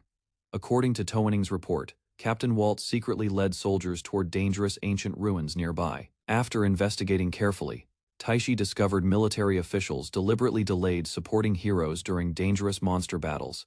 Soon afterward, Taishi learned mysterious agents called cleaners secretly investigated heroes throughout the kingdom. After discovering Taishi escaped safely, Allied soldiers immediately dispatched tracking squads toward the nearby crossroads. Taishi realized enemy factions already planned eliminating him shortly after receiving reports about recent battles. Although suspicions increased rapidly, Marl carefully explained the letter alone proved absolutely nothing decisive. Reviewing previous events together, Taishi noticed attackers reacted unusually quickly after receiving important military information. During their investigation, Taishi concluded hidden preparations allowed enemy hunters reaching crossroads suspiciously fast.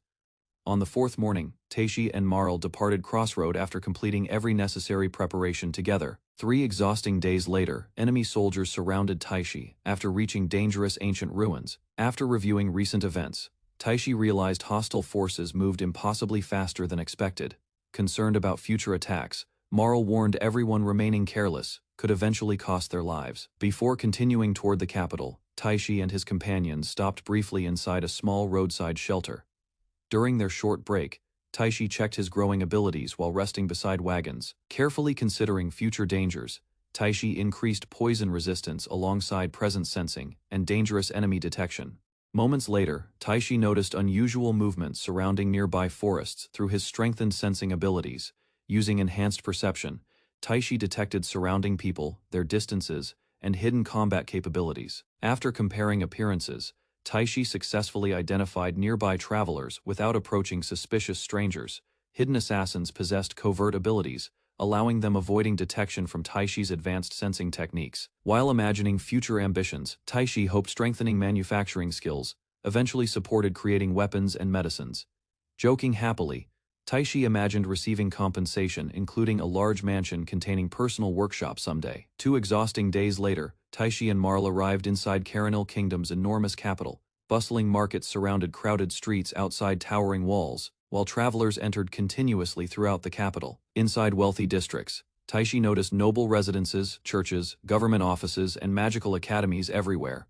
Compared with previous streets, this district contained nobles, wealthy merchants, servants, and armored guards exclusively. Standing before towering walls, Taishi finally understood the enormous scale surrounding Caranil Kingdom's royal palace.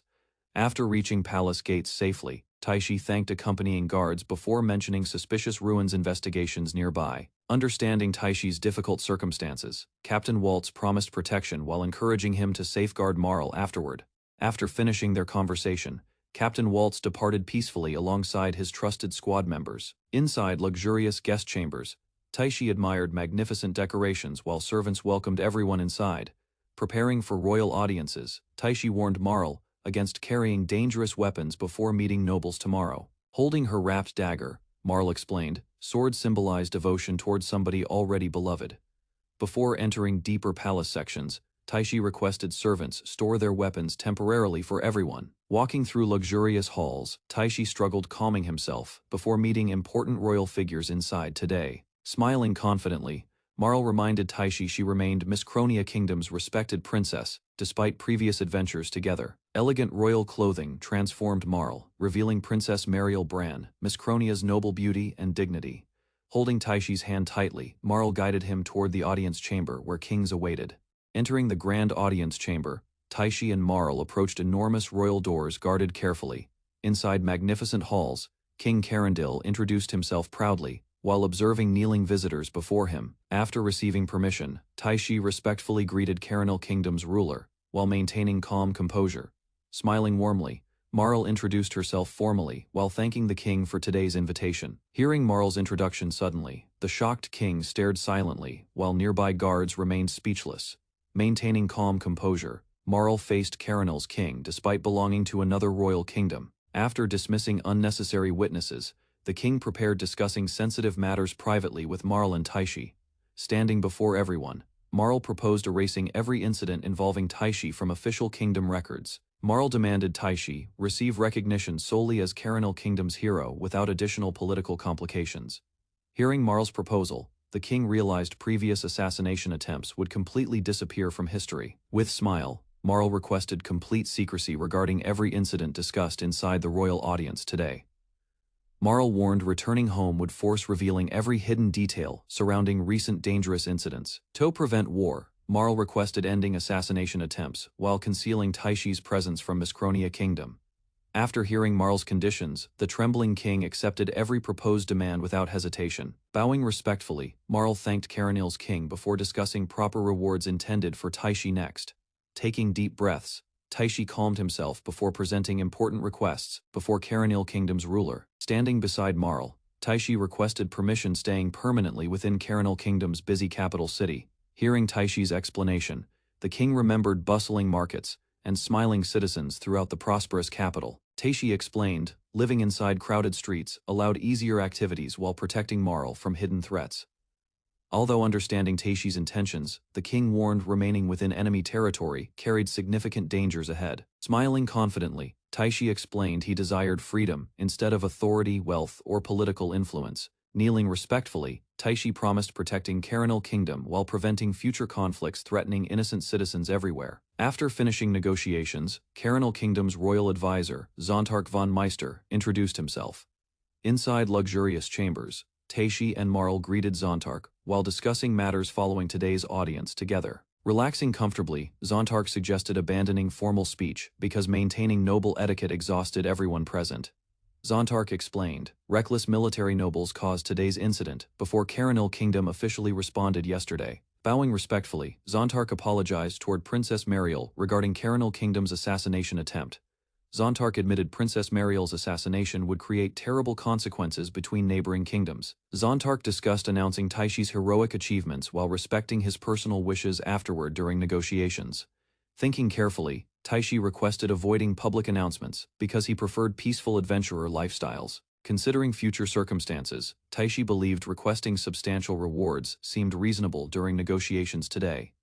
Excited smiles appeared instantly after Taishi demanded enormous baths, workshops, servants, and furniture everywhere. With cheerful confidence, Mariel requested trustworthy maids supporting their residents during dangerous adventures together. Meanwhile, Zontark proposed temporary castle residency while weakening hostile military factions threatening Taishi nationwide. Because assassination threats persisted constantly, wandering through capital streets appeared dangerously reckless for travelers. After settling inside Alphen, mysterious women immediately started investigating hero Taishi Mitsuha. Princess Mariel openly admitted desiring Taishi while her attendant observed everything beside her. During their 10th palace day, bored Mariel quietly waited beside unfinished chess matches inside restlessly. Although worried initially, Taishi felt relieved after hearing their prepared mansion awaited nearby. Standing before enormous buildings, Taishi and Mariel admired their newly prepared mansion together. Compared against expectations, their mansion appeared surprisingly enormous while maintaining peaceful surroundings beside crowded streets. Despite mansion maintenance concerns, Mariel assured Taishi caretakers and maids already awaited inside. Estate manager Jack Mason politely introduced himself before guiding Taishi throughout their enormous mansion. Inside spacious rooms, Taishi discovered kitchens, workshops, dining areas, and comfortable living quarters. Seeing magical household equipment everywhere, Taishi questioned exactly how expensive their mansion actually seemed. Despite impressive surroundings, Taishi admitted expecting something simpler and noticeably less luxurious beforehand. Meanwhile, Taishi struggled speaking casually toward elderly Jack because Zontark technically employed him. Taishi handed Jack 20 gold coins covering groceries, supplies, and daily living expenses temporarily. Although Carinal Kingdom supported them generously, Taishi avoided accepting excessive favors from royalty. Curious Mariel questioned Jack about their assigned maid, while carrying shopping bags beside Taishi indoors. Hearing their maid belonged beside Jack's family, Taishi expected someone disciplined and experienced beforehand. Before meeting Taishi, hurried Mabel arrived late while apologizing toward everyone inside. Unexpectedly, Taishi discovered cheerful Mabel served beside Jack while managing their mansion faithfully together. Chaos erupted instantly when clumsy Mabel stumbled during introductions beside Taishi indoors today. Still smiling brightly, Mabel excused herself before preparing necessary mansion duties inside. Observing energetic Mabel, Mariel admitted their lively mansion atmosphere already felt welcoming today. Blushing happily, Mariel teased Taishi about Mabel while imagining herself becoming his future wife.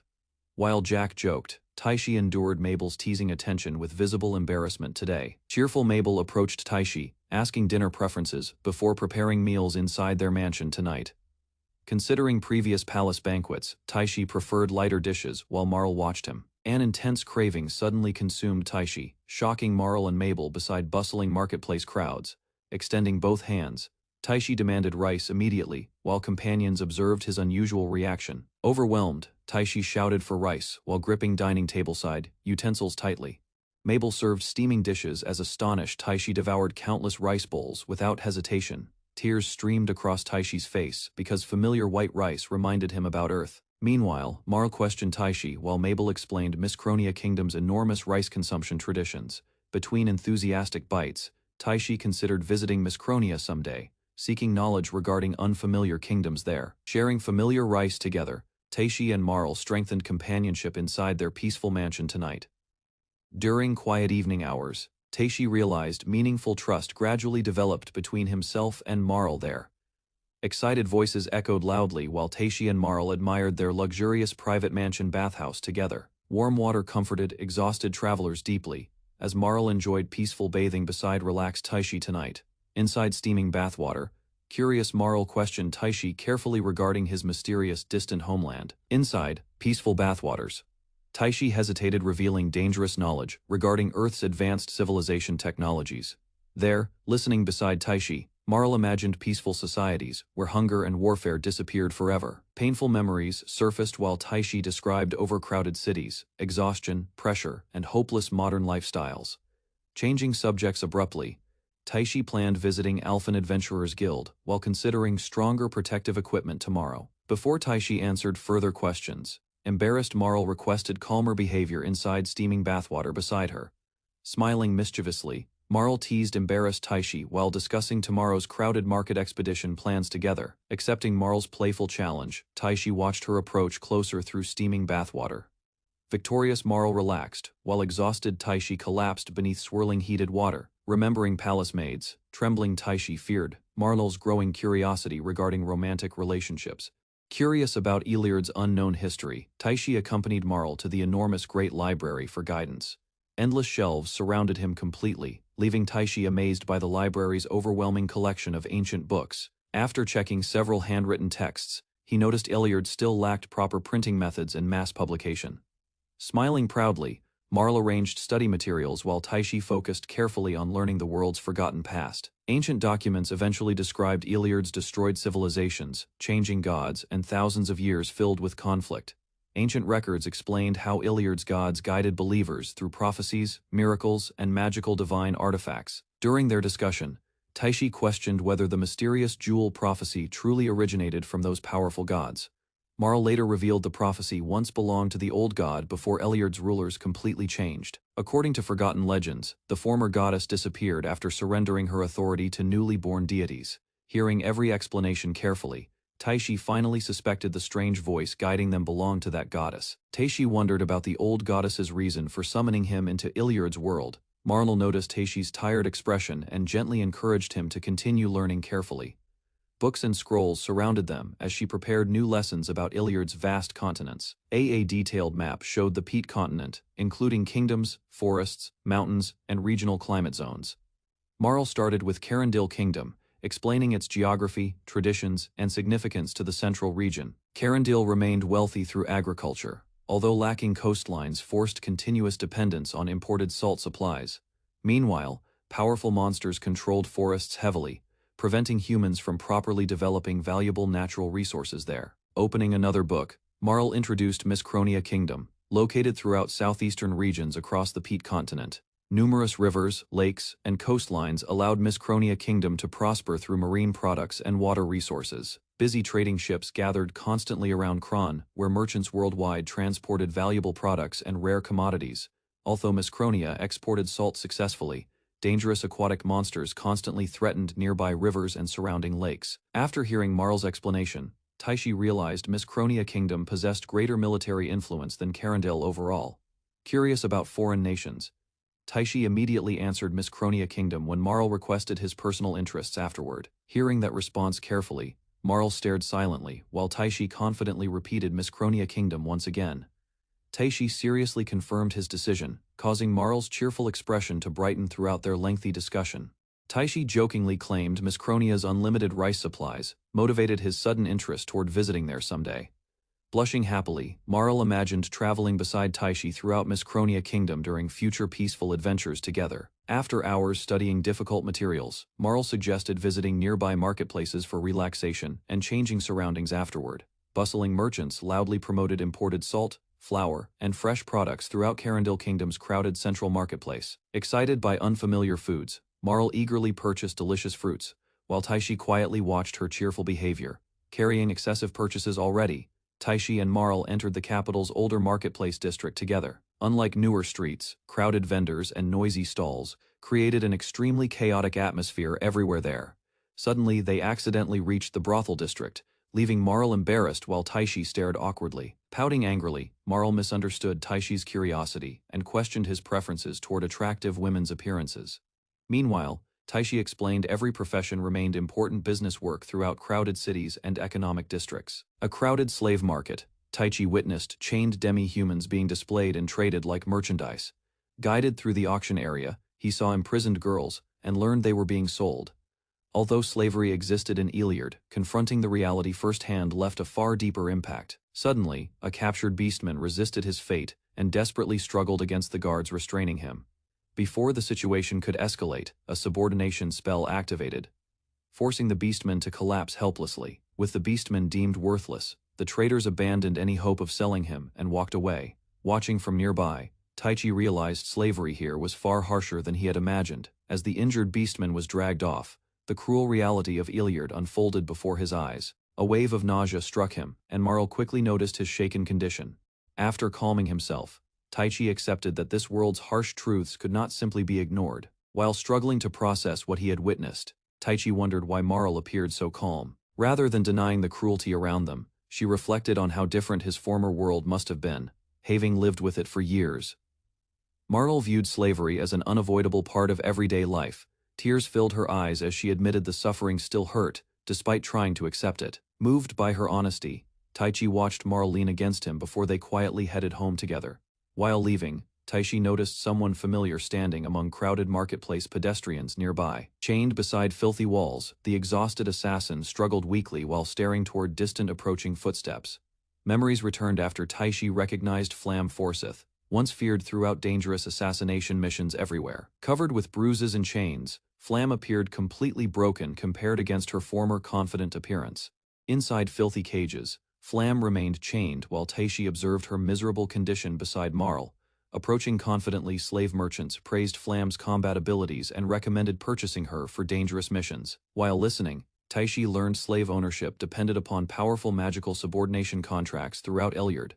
Painful chains activated, forcing Flam's exhausted body into complete obedience through subordination magic effects. Horrified completely, Taichi discovered disobedient slaves suffered unbearable pain or death from magical punishment systems. Remembering previous events, Taichi understood the painful spell, controlling rebellious slaves throughout Iliard. Without hesitation, Taichi offered 20 gold coins and requested purchasing Flam from nearby slave merchants. Confused by Taichi's decision, Marl listened while he explained wanting personal redemption through protection. Following merchant instructions, Taichi completed Flam's ownership contract by placing blood onto magical documents. Before meeting Flam again, Taichi learned slave owners carried responsibilities involving food, clothing, and shelter. Broken and exhausted, Flam stared while merchants introduced Taichi as her new master. Recognizing Taichi, Flam reacted with shock after hearing his familiar name spoken nearby. When Taichi reached outward, painful subordination magic activated before Flam could approach him. Filled with anger, Flam questioned why Taichi spared her instead of killing her previously there. Suddenly, severe magical punishment attacked Flam's body because she harmed her registered master. Ashamed after failing missions, Flam lowered her head while standing beside Taichi silently nearby. Treeing calming Flam, Taichi covered her body before guiding her away from merchants. Watching silently, slave merchants apologized, before reminding Flam about unconditional obedience toward masters. Cold warnings continued, explaining criminal slaves required complete obedience toward their registered masters. Hearing those instructions, Flam accepted her responsibilities while preparing herself beside Taichi. Returning home together, Taichi introduced Flam while surprised servants questioned her unfamiliar presence. Ignoring slave customs, Taichi instructed servants treating Flam respectfully while preparing comfortable accommodations. Inside crowded bathrooms, Taichi worried while Marl assisted Flam preparing warm bathing supplies. After removing damaged clothing, Flam revealed countless scars and burns covering her exhausted body. Kneeling silently, Flam listened while Taichi promised treating her respectfully as honored guest. Marl guided exhausted Flam toward warm baths, while Taichi waited outside nearby hallway. Concerned servants comforted Taichi while promising complete support regarding Flam's difficult emotional condition tonight. Inside steaming baths, Marl washed Flam while Flam struggled understanding everyone's unexpected kindness toward her. Remembering Taichi's strange compassion, Flam admitted confusion while Marl shared similar uncertain feelings. During peaceful bathing moments, Flam accepted Marl's warmth while painful worries remained inside her heart. During warm baths, Flam reflected upon Taishi's kindness and unfamiliar peaceful beliefs with confusion inside. Marl listened while Flam feared endless changes destroying her remaining emotional stability today. Painful assassination memories returned, while Flam recalled protecting kingdoms through violent secret missions before. Hearing Taishi's compassionate worldview, Flam rejected impossible mercy because harsh realities shaped everything surrounding her. Overwhelming memories consumed Flam entirely while innocent victims appeared vividly throughout traumatic battlefield recollections. Flam questioned her painful past while trembling beneath memories surrounding terrible assassination missions before yesterday. Marl praised Taishi while explaining his compassion changed Flam's broken understanding regarding humanity today. Accepting responsibility, Marl blamed herself because Taishi pursued impossible kindness toward dangerous strangers. Feeling jealous, Flam questioned whether Taishi's home truly represented her rightful peaceful destination. Smiling brightly, Marl admitted loving Taishi deeply while Flam discovered warmth inside, comforting acceptance there. Marl encouraged Taishi while noticing his overwhelming guilt regarding Flam's painful suffering inside yesterday. Taishi rejected forgiveness because Flam's destroyed life resulted directly from his desperate rescue mission. Crying painfully, Marl reminded Taishi heroes remained human, despite carrying unbearable burdens protecting everyone. Flam interrupted while begging Taishi stop blaming himself entirely for her tragic circumstances surrounding. Several peaceful days passed, while Marl resumed cheerful routines throughout Taishi's recovering household. Flam helped Marl while refusing comfortable treatment because slavery remained familiar toward her. Marl panicked while Flam insisted household chores suited former slaves better than peaceful resting periods. Watching Taishi and Marl together, Flam realized guest status felt uncomfortable inside this mansion. Standing alone, Flam questioned whether Taishi's mansion truly offered her permanent belonging somewhere meaningful today. Remembering noble origins, Flam recalled Forsyth nights while reflecting upon her forgotten family position. Young Flam admired nights while dreaming proudly about protecting people beside her father someday. Flam's father rejected those ambitions because noble daughters supposedly belonged beside graceful sisters indoors. Feeling isolated, Flam trained while desperately seeking approval and meaningful belonging within family circles. Military leaders assigned Flam dangerous assassination duties while disguising brutal killings beneath cleaner professional descriptions. Despite joining royal armies, Flam discovered acceptance only within secret assassination squads performing executions. Flam believed her assassin comrades accepted her completely, giving lonely Flam precious emotional belonging finally. Disaster destroyed Flam's peaceful life when comrades died brutally, and her father abandoned her. While drinking tea, Marl urged Taishi stopping guilt, because Flam already suffered enough. Angrily defending Taishi, Marl insisted Flam remained another victim, despite attempting Taishi's assassination before. Lowering her head, Flam accepted responsibility while Taishi argued heroes suffered because protecting everyone. Seeing Flam suffer, Marl reminded everyone those assassin duties also wounded Taishi. During their tense discussion, Marl begged both companions abandoning guilt and resolving painful misunderstandings together. With complete confidence, Marl promised forgiving Flam herself, despite terrible crimes haunting Flam's painful memories. Embarrassed by Marl's dramatic behavior, Taishi questioned her strange speech while Marl praised herself. Watching their foolish argument, Flam felt heavy tension fading from her wounded heart. Questioning Marl's forgiveness, Flam wondered deeply what painful feelings still remained inside her heart. Remembering fallen comrades, Flam admitted assassination missions never frightened her, despite countless brutal battles. Instead, Flam suffered because Taishi spared her life and treated disgraced Flam with kindness. Ashamed of surviving alone, Flam believed disgrace and slavery became deserved punishment for failed assassinations. Finally understanding herself, Flam realized losing beloved comrades destroyed her only meaningful place completely forever. Crying quietly, Flam confessed surviving comfortably while comrades died made self-forgiveness completely impossible for herself. Hearing Taishi's question, Marl explained criminal slaves rarely gained freedom despite serious crimes committed. Overwhelmed by confusion, Flam wondered why Taishi treated disgraced assassins kindly despite painful betrayal before. Lowering his head, Taishi apologized sincerely because Flam's ruined life resulted from his actions. With trembling eyes, Flam listened silently while Taishi begged spending his lifetime making painful amends together. Voice shaking hard, Flam accepted Taishi's invitation while memories of fallen comrades flooded painfully through her. Rushing outside embarrassed, Taishi admitted restless thoughts from yesterday kept him awake throughout the entire night. Sudden excitement filled Marl once Flam appeared, wearing elegant maid clothes inside their mansion. Embarrassed beyond words, Flam questioned why everyone forced maid duties upon somebody carrying painful criminal slavery histories. Smiling with mischief, Marl announced Flam officially joined their mansion today as another cheerful household maid. Working nervously inside Taishi's mansion, Flam requested affection while adapting herself toward ordinary peaceful household duties. Blushing heavily afterward, Flam approached Taishi directly and embarrassed him through sudden intimate physical contact there.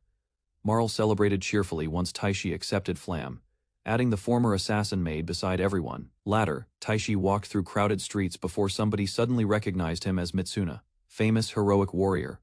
Several men surrounded Taishi while discussing mysterious companions traveling beside the famous hero. Inside another mansion room, Kalinella prepared while showing visible irritation toward unexpected developing circumstances there. Soon, Kalinella overwhelmed Taishi directly and demanded loyalty from the confused, exhausted young hero. Without warning, Princess Kalinella approached Taishi Mitsuba and claimed him as her future partner. Inside the royal chamber, Taishi awkwardly faced Kalinella, while confused servants observed quietly nearby. Although wanting freedom, Taishi remained seated as Kalinella calmly encouraged a longer private discussion together.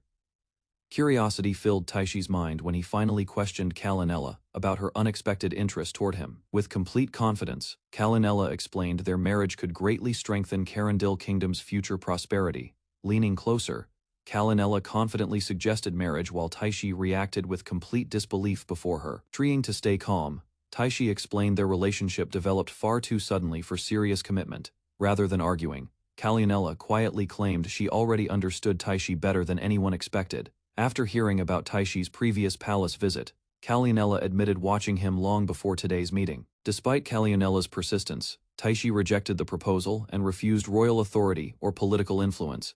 Hearing Taishi mention Marie, Kalinella lost composure before servants interrupted their tense discussion. Soon, Taishi accepted the expensive tea while carefully observing Kalinella's suspicious expression across him. Rather than relaxing, Taishi analyzed the strange drink and questioned the kingdom's unusual hospitality methods. With sharp awareness, Taishi exposed the sleeping drug hidden inside Kalinella's supposedly luxurious royal tea.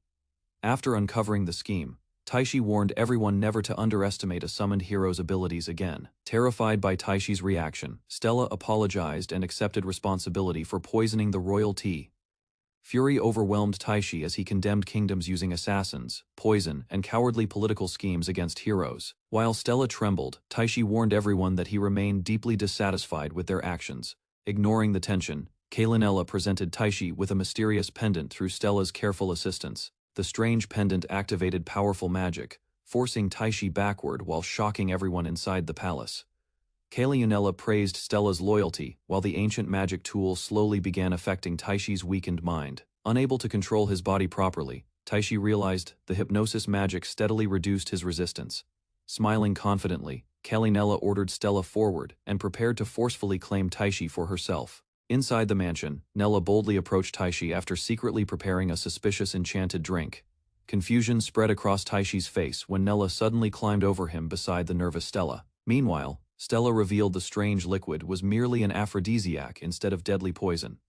Unexpectedly, Taishi's poison resistance nullified the effect completely, leaving both girls staring at him silently. As Taishi's condition worsened naturally, Stella hurriedly removed his clothes while Nella watched anxiously. Blushing intensely, Nella admitted her growing desire, while clinging tightly onto the exhausted Taishi carelessly. Across the sofa, Stella nervously examined the situation as Nella worried about proceeding any further. After gathering courage, Nella ordered Stella to test everything first, before approaching Taishi directly herself. With trembling hands, Stella obeyed obediently, while Nella praised her loyalty during the embarrassing preparation process. Suddenly, Taishi regained movement and pushed both girls away, refusing their reckless behavior inside the mansion. Embarrassment overwhelmed Nella after Taishi escaped, causing Stella to worry beside the trembling princess. Furiously pointing toward him, Nella accused Taishi of abandoning her feelings, despite everything she attempted earlier. Without hesitation, Taishi declared his loyalty belonged only to Marl, completely rejecting Nella's aggressive advances. Before anyone reacted further, Marl burst into the room and confronted the chaotic misunderstanding. Recognizing the messenger's report, Marl realized Nella caused the disturbance and approached everyone inside. Anger filled Marl's voice as she accused Nella of stealing everything she desired from others. Ignoring Taishi, both princesses argued fiercely about past grudges and rejected political arrangements between kingdoms. Meanwhile, Taishi watched while Marl and Nella grabbed each other during their emotional confrontation. When Taishi asked whether they were childhood friends, both girls instantly denied the embarrassing assumption together. Soon, royal guards entered the mansion, only to discover the princesses causing complete chaos inside together. Ashamed by the scandal, the king apologized to Taishi for Nella's reckless behavior toward the honored hero.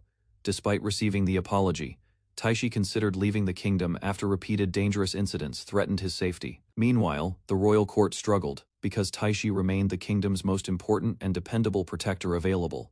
After hearing the decision, Taishi learned authorities settled the chaotic dispute involving both princesses inside the palace. Shock spread across the hall when Marl demanded Stella's execution for poisoning the kingdom's honored guest. Standing beside Taishi, Marl argued that Stella only obeyed Nella's unreasonable royal commands before everyone. According to Marl, the attendant would accept punishment while Nella remained confined under strict house arrest.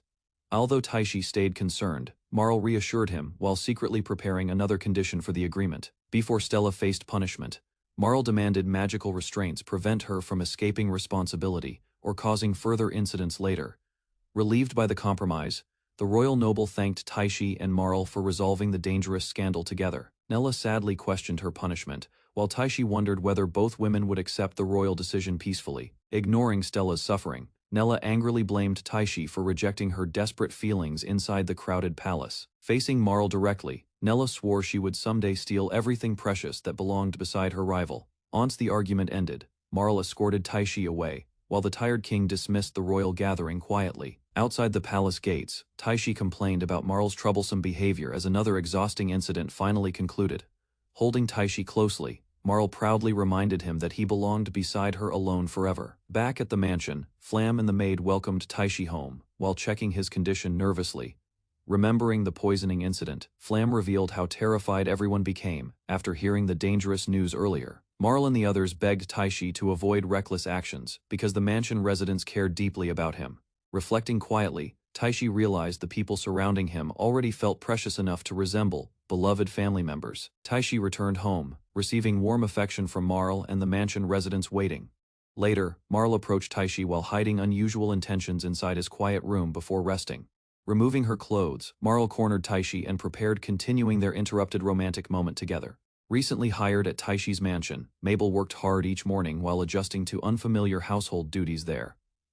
Throughout the busy mansion, Flam assigned chores carefully, while Mabel struggled handling endless responsibilities beside everyone else. Later, Flam approached Taishi's room because Marl suddenly requested privacy for something important inside the mansion. Inside the bedroom, Marl excitedly wore a maid outfit while teasing Taishi during their intimate private moment. Hearing strange noises, Flam closed the bedroom doors before leaving Taishi and Marl alone together. While checking Taishi's bedroom, Flam discovered Marl embracing him and avoided entering the room. Seeing Flam's strange reaction, Mabel became confused and questioned the unusual atmosphere surrounding everyone inside. Attempting to impress Flam, Mabel mentioned her senior maid status, despite lacking proper experience herself. At breakfast, Taishi appeared exhausted, while Mabel worried whether she truly helped the mansion residents. After hearing Taishi describe recent troubles, Flam and Mabel understood why his condition seemed drained. Concerned about Taishi's condition, Flam and Mabel searched for ways helping him recover from recent troubles together. While handling chores inside the mansion, Mabel felt disappointed after making mistakes during another exhausting morning there.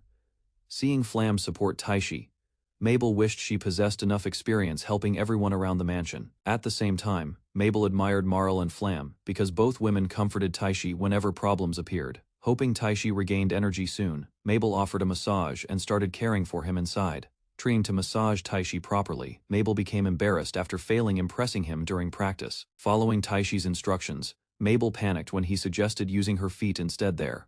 Although Taishi explained everything calmly, Mabel struggled understanding the unusual massage technique completely. Gathering courage slowly, Mabel climbed onto Taishi's back while balancing herself carefully above him, standing nervously over Taishi. Mabel finally relaxed after hearing him praise her massage. While massaging Taishi carefully, Mabel became nervous, feeling his warmth through her feet unexpectedly. Suddenly, Taishi reacted during the massage, leaving Mabel shocked and confused beside him. Following Taishi's instructions, Mabel stepped harder while questioning whether the unusual massage remained appropriate anymore. Entering the room, Marl discovered Mabel standing across Taishi's back during the strange massage session. After hearing Mabel's explanation, Marl accepted everything calmly while warning Taishi against teasing her. Enjoying Mabel's massage, Taishi admitted her clumsy technique surprisingly relieved his exhausted body. Embarrassed during practice, Mabel accused Taishi of appearing like a strange perverted nobleman. After finishing, Taishi thanked Mabel while she struggled calming her racing thoughts. Hearing Taishi praise her efforts, Mabel realized she finally supported the mansion. Before leaving, Mabel promised another massage whenever Taishi needed comfort from exhaustion. Watching Mabel receive attention, Marl became jealous and suddenly demanded equal treatment from Taishi herself. Climbing onto Taishi immediately, Marl insisted joining the massage despite his obvious confusion and embarrassment there. After copying Mabel's actions excitedly, Marl enjoyed teasing Taishi while comparing their massage techniques together. The following morning, Taishi screamed across the mansion while remembering Marl's exhausting behavior from yesterday. Hearing the commotion, Flam rejected joining their strange activities and closed the conversation. While Marie stayed beside Taishi, Flam hid worries about revealing her troubled former life. Sudden news from Mabel interrupted the peaceful moment, causing Flam growing concern about visitors. Villagers panicked when giant hornets attacked nearby fields, forcing Taishi toward the dangerous swarm. Using powerful lightning magic, Taishi destroyed several monsters before frightened witnesses across the village. Broken hornets covered the ground while Marie praised Taishi's strength beside exhausted farmers nearby. Confident from victory, Marie believed Taishi could eliminate the remaining big hornet nests quickly. Together, Taishi and Marie continued traveling through forests, preparing themselves against future monster attacks. Taishi accepted a guild mission inside Biet village, hoping earning money would solve upcoming problems. During early morning, a mysterious divine message suddenly contacted Taishi inside his quiet bedroom. Confused and half awake, Taishi listened carefully while the strange voice warned him about disaster. The divine warning revealed a massive flood approaching soon, forcing Taishi into immediate concern. Marie listened beside Taishi, while both discussed preparations against the dangerous flood threatening nearby regions. Marie explained ancient Great Flood disasters, where monsters appeared repeatedly and destroyed many distant kingdoms. Feeling uncertain, Taishi revealed receiving mysterious warnings connected directly with sudden catastrophic floods approaching soon. Hearing Taishi's explanation, Marie recognized dangerous prophecy signs and urged everyone investigating the warning. With serious determination, Taishi announced the future flood disaster before gathered companions inside the mansion. Shock spread across the room after Taishi admitted receiving guidance through a divine message. Taishi realized proving the divine warning remained difficult because nobody possessed reliable evidence supporting him. Feeling frustrated, Taishi imagined appearing insane while publicly announcing future floods before confused citizens everywhere.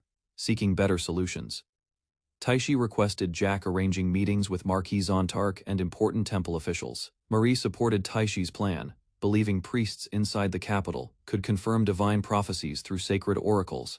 Trusting Jack's connections, Taishi relied upon him carrying urgent flood warnings directly toward Marquis Zontark. Determined protecting everyone from disaster, Taishi planned earning money, while strengthening himself through dangerous monster hunts.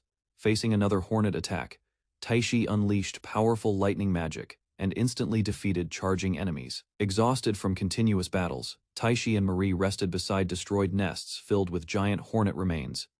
After dismantling the enormous nest, Taishi collected valuable hornet materials inside his special inventory storage. Marie happily explained the rare ingredients could earn massive profits once sold throughout nearby markets. Taishi distributed hornet rewards generously, earning grateful praise from relieved villagers throughout Biet afterward. Villagers celebrated Taishi's victory while Marie watched proudly beside families enjoying restored safety today.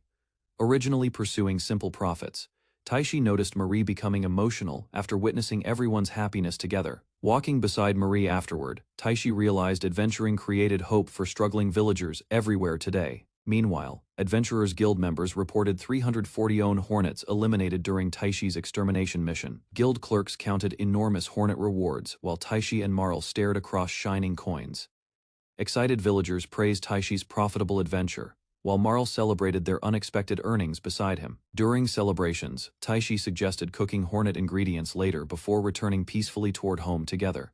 Afterward, Taishi reached level 20, allowing Marl matching strength comparable against experienced adventurers everywhere. Despite recent success, Taishi worried unknown flood monsters required greater preparation before future battles. Taishi praised Marl, causing her sudden embarrassment after returning victorious from adventuring. Inside mansion corridors, Taishi presented enormous hornet grub souvenirs while Mabel watched. Seeing gigantic ingredients, Mabel collapsed outside, while confused servants rushed toward her. Later Taishi apologized while Flam escorted shaken Mabel toward quieter mansion chambers. During dinner preparations, Flam accepted monster meat because adventurers consumed dangerous creatures. Taishi refused gigantic hornet meals while Mabel encouraged everyone enjoying dinner together. After successful quests, Taishi and Marl saved money before searching stronger equipment together. Meanwhile, Jack promised temple cooperation because Taishi prepared against approaching catastrophic flood disasters. Inside the workshop, Taichi organized metal materials before starting his blacksmithing preparations. After completing the furnace and anvil, the new forge finally became ready for serious work. Curiosity brought Marl into the room, as she noticed Taichi's expanded crafting workshop nearby. Hearing Taichi's suggestion, Marl became excited about studying alchemy beside the forge activities. While sparks filled the forge daily, Marl focused on improving her growing alchemy abilities. After gaining additional skill points, Taichi decided to strengthen his physical combat abilities further. Rather than wasting time, he focused on mastering blacksmithing and creating stronger personal weapons. Dreams of forging powerful equipment filled Taichi's mind while considering humanity's future military strength. To test his new abilities, an iron dagger became Taichi's first serious blacksmithing practice project. Using magical energy, Taichi ignited the furnace and stabilized its burning firepower, carefully heating the iron inside the furnace. Taichi prepared himself for the forging process ahead. Each hammer strike shaped the burning metal, while Taichi's growing abilities strengthened his technique. After finishing the blade form, he cooled the dagger through proper heat treatment methods. Using a whetstone afterward, Taichi sharpened the weapon and completed its protective leather scabbard. Sweat covered Taichi's face as the finished iron dagger proved his blacksmithing skill succeeded. As Taichi's blacksmithing level increased, he discovered ways to create stronger enchanted equipment. Weapon crafting became smoother, while new forging knowledge flowed into Taichi's exhausted mind. Too much information entered at once, leaving Taichi dizzy from the overwhelming flood of blacksmithing knowledge. Without realizing the passing time, his hands continued forging weapons until dozens filled the workshop floor. Only then did Taichi notice the mansion's soundproof magic prevented complaints from Marl. Marl and Flam entered the workshop, shocked after discovering countless weapons scattered across the wooden floor. Proudly presenting his newest creation, Taichi revealed a carefully forged dagger with outstanding craftsmanship quality afterward. Through advanced blacksmithing knowledge, he finally learned techniques for crafting powerful magical and holy weapons successfully. Surprised by Taichi's generosity, Marl carefully accepted the newly forged dagger he offered for protection purposes. Seeing Marl's happiness, Taichi suggested Flam should also choose a weapon from the completed collection nearby. Flam quietly reminded Taichi that many weapons besides daggers still remained inside the crowded workshop. Feeling unworthy, as a former criminal slave, Flam insisted someone like her should avoid weapons entirely. Admiring Marl's dagger closely, Flam honestly praised the weapon's appearance and remarkable craftsmanship quality afterward. Meanwhile, Taichi worried privately that offering Flam a weapon earlier might have embarrassed her unintentionally. To express gratitude properly, Marl proudly presented Taichi with a freshly completed magical recovery potion afterward. Excited by her successful potion, Marl discussed testing recovery medicine effects on nearby adventurers afterward. Because of natural talent and effort, Marl learned beginner alchemy skills within one single day. After forging weapons continuously, Taichi finally reached maximum blacksmithing level and improved magical crafting techniques. Throughout the quiet night, thoughts about stronger weapons continued filling Taichi's mind, without stopping afterward. Several days later, Taichi arrived at enormous Sundag Manor and admired the noble residence silently. Busy handling important documents, Marquis Sundag asked Taichi patiently, wait before beginning their discussion inside. During the meeting, Marquis Sundag explained recent investigations regarding dangerous monster floods surrounding nearby territories. After consulting temples and oracles, several countries confirmed the monster flood would definitely happen soon. Hearing the confirmed prediction, Taichi listened carefully, while Marquis Sundag discussed possible future destruction and casualties. Concerned about national defenses, Taichi decided showing Marquis Sundag his newly crafted weapons would help afterward. Marquis Sundag examined Taichi's cavalry sabers carefully, surprised by their outstanding craftsmanship and remarkable overall quality. To prepare against monster floods, Taichi proposed mass, producing powerful weapons for the Calendil Kingdom army afterward. Although impressed greatly, Marquis Sundag questioned whether enough high-quality weapons could supply the entire kingdom successfully. Confident about his abilities, Taichi explained, crafting sword blades and magical tools caused little difficulty nowadays. After inspecting several weapon samples, Marquis Sundag openly praised their excellent quality and careful manufacturing methods. Although willing cooperating, Taichi refused becoming someone exploited by Marquis Sundag and kingdom authorities. As compensation, Taichi demanded valuable materials, including mithril, black steel, and orichalcum crystals. Smiling confidently, Taichi expected the kingdom would naturally prepare every requested material without unnecessary arguments. After hearing Taichi's conditions, Marquis Sundag promised supplying materials required for weapon production efforts. Following successful negotiations, Taichi and Marquis Sundag agreed cooperating together against the approaching monster flood catastrophe. That night, Marl approached Taichi, hoping learning magic would prepare her against disasters. While reading ancient magic books, Marl discovered unusual spells, learned through partnered magical connections. Later that night, Marl approached Taichi, hoping he could help her learn magic. Concerned about approaching monster floods, Marl explained wanting magic abilities for future dangerous emergency situations. After imagining magical combat usefulness, Marl pictured herself becoming stronger during upcoming monster floods. Although suspicious about the strange magic book, Taichi considered researching original magic methods further. Understanding original magic basics, Marl suggested cooperating with Taichi during dangerous magical training sessions tonight. Inside Taichi's bedroom, Marl explained physical contact allowed magical energy circulating between participants. Holding hands together, Taichi and Marl noticed their intimate distance and became embarrassed. Following Marl's guidance, Taichi concentrated magical energy and transferred power directly toward her. Sudden magical reactions overwhelmed Marl, leaving Taichi confused while their connected hands trembled. Overwhelmed by unfamiliar magical sensations, Marl begged Taichi, continuing their dangerous original magic experiment together. Although worried about Marl's condition, Taichi decided continuing magical circulation, little by little. Following Taichi's guidance, Marl attempted drawing magical energy throughout her awakened body. As their magic synchronized, Taichi sensed Marl's warmth flowing throughout his entire body. Within the connected magical space, Taichi heard Marl's sincere feelings and overwhelming affection toward him. During magical synchronization, Taichi understood Marl's sincere feelings flowing toward him. Overwhelmed by intense magical reactions, Marl begged Taichi stopping dangerous circulation between their connected bodies. Panicking suddenly, Taichi increased magical output, causing Marl collapsing unconscious across the bed. While calming himself, Taichi realized Marl's magic allowed him sensing her emotions. Remembering earlier magical contact, Taichi understood Marl experienced his hidden feelings through shared magical circulation. Recovering, Marl scolded Taichi while blaming his uncontrolled magical circulation during training sessions. Feeling healthier, Marl admitted understanding original magic better, while Taichi apologized nervously beside her. Gathering courage, Marl climbed above Taichi and requested reversing their magical circulation positions. As magical energy circulated again, Taichi noticed unfamiliar sensations spreading throughout his entire body. During intense magical synchronization, Marl finally connected with Taichi's magical power and emotions together.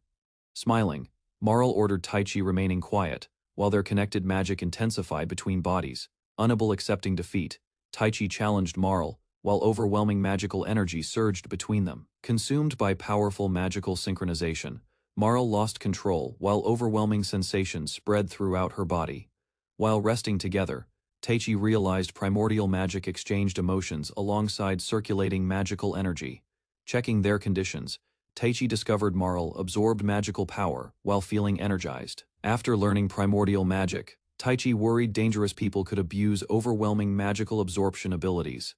While discussing ancient magic books together, Taichi felt relieved. Marl learned magic abilities herself. Embracing Taichi, Marl teased him while their unusual primordial magic relationship continued deepening. During breakfast, Flam noticed Taichi's embarrassed expression after spending intimate moments with Marl yesterday night. Remembering recent misunderstandings, Taichi realized uncomfortable tension still remained between himself and Flam. Wanting honest answers, Taichi finally decided asking Flam about her true feelings today. Believing herself only Taichi's servant, Flam expected rejection after explaining her position inside Mansion. Rejecting Flam's assumptions, Taichi considered everyone inside Mansion precious members resembling one caring family. Remembering painful experiences, Flam hoped Taichi's mansion could become her peaceful safe sanctuary someday.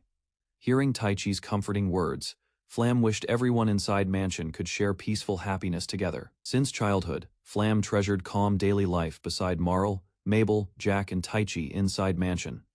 Feeling grateful, Flam realized Taichi created days she never experienced throughout previous hardships. Despite revealing her assassin past, Flam received acceptance after Taichi considered her trusted, precious companion.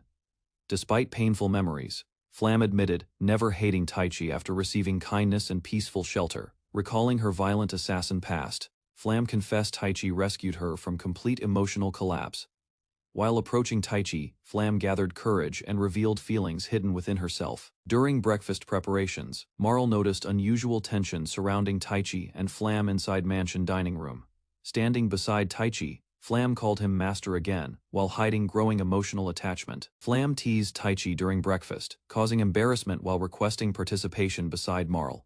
Marl suspected unusual tension around Taichi, deciding she would remain inside workshop today. Remembering Flam's teasing words, Taichi panicked alone before meeting Marquis Sontag regarding monster floods. Sontag announced every kingdom confirmed incoming floods, planning national morale campaigns using Taichi. Hearing Sontag's proposal, Taichi realized previous secrecy surrounding heroic announcements would certainly disappear soon. Concerned about Marl's safety, Taichi accepted cooperation terms protecting everyone living inside Sontag Mansion. Dreaming about heroic rewards, he planned weapon sales while supporting Calendil Kingdom against devastating floods. Hoping for recognition, the ambitious hero wanted citizens remembering his achievements throughout future generations. During unveiling preparations, Sontag noticed Taichi feared Marl causing unexpected problems before important ceremonies. Meanwhile, Marl questioned public announcements, worrying Taichi's growing reputation might reveal her existence someday. Marl accepted Sontag's proposal, understanding political marriage troubles forced her escape from Miscronia Kingdom. Accordingly, Miscronia announced Marl would support Taichi publicly while honoring him throughout dangerous flood disasters. Surrounding kingdoms, their partnership resembled heroic romances, appearing throughout famous stories and fairy tales. Meanwhile, Marl explained Miscronia's royal family accepted her departure, despite possible political friction. Excited about future freedom, Marl hoped public engagement announcements would cancel unwanted royal marriage arrangements. Marl appreciated Taichi's support, declaring engagement announcements should involve nobody except him publicly afterward. Embarrassed by Marl's devotion, Taichi rejected additional companions while preparing defenses against approaching monster floods. Meanwhile, Taichi planned weapon production increases while strengthening mansion residents before dangerous flood announcements arrived. Returning home together, Marl happily greeted Flam while Taichi quietly reflected upon their growing relationships. Soon afterward, Taichi invited Flam privately, preparing serious discussions concerning future responsibilities inside Sontag Mansion. Gathering mansion residents together, Taichi warned everyone carefully about dangers surrounding approaching monster flood disasters. During serious preparations, Taichi handed Flam a weapon, requesting protection for everyone remaining inside mansion. Hearing Taichi's request, Flam resisted accepting weapons because criminal slaves should never possess dangerous equipment. Instead of requesting, Taichi ordered Flam, forcing acceptance through her slave contract obligations. Understanding Taichi's intentions, Flam promised risking her life protecting mansion residents during dangerous future battles. Taichi asked Flam protecting mansion residents, despite her criminal slave status within Calendil Kingdom. Holding Taichi's weapon, Flam accepted responsibility protecting every resident living inside Sontag Mansion. Answering firmly before everyone present, Flam swore loyalty while gripping Taichi's handcrafted sword. Watching Flam, Taichi realized his blacksmithing abilities created meaningful bonds between trusted companions. Later, Taichi questioned Flam, asking whether additional treatment requests remained inside mansion duties. Faced with an unexpected request, Taichi noticed Flam trembling as she waited for his answer. Summoning her courage, Flam asked him to show her the kindness and affection she longed for. Her bold confession left Taichi completely flustered while she pressed her feelings even further. Despite her determination, Taichi refused, insisting that his heart already belonged to Marleven. So Flam remained unconvinced and wondered whether he truly disliked being close to her. Marl confronted Taichi, questioning Flam's future while protecting enslaved girls beside nervous Mabel tonight. Embarrassed beside Flam, Taichi struggled answering Marl's accusations regarding dangerous relationships and forbidden traditions. Pressured by everyone surrounding him, Taichi promised deciding Flam's future, despite overwhelming emotional confusion tonight. Leaving alongside Mabel, Marl declared herself Taichi's legal wife, Despite continued arguments inside mansion, blushing beside Taichi, Flam prepared intimate moments while doubting her abilities and experience. Flam approached Taichi, promising devoted service while revealing stronger affection toward her beloved master. During bathing, Marl accepted Flam becoming Taichi's concubine, while Mabel listened beside them. Pregnancy discussions embarrassed Mabel, before Marl invited her joining Taichi's growing household. Later, Flam approached Taichi with hesitation, promising faithful service while revealing affectionate feelings.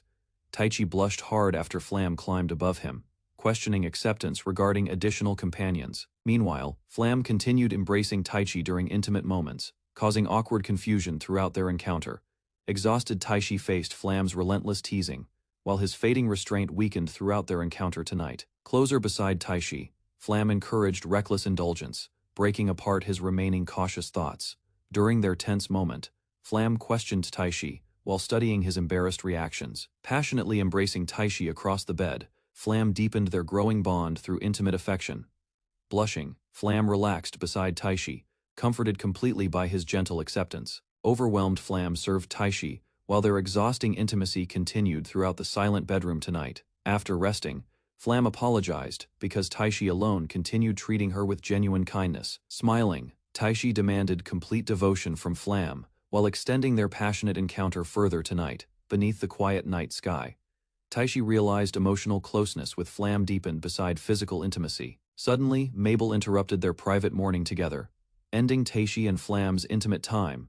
Determined, Marl interrupted Flam and Taichi, refusing abandoning promises made toward their shared relationship. Surprised, Flam accepted Marl's sudden proposal, while Taichi struggled understanding their unexpected agreement. Together beside Taichi, Flam and Marl prepared themselves before continuing their intimate nighttime encounter. Softly calling Taichi's name, Flam and Marl devoted themselves throughout their exhausting, passionate intimacy tonight.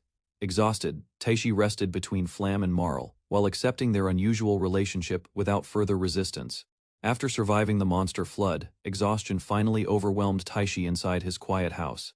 Seeing his condition worsen, Marl kept feeding recovery potions, while Taichi suffered helplessly nearby. Because poison barely affected him, Marl began treating Taichi like her experimental potion subject.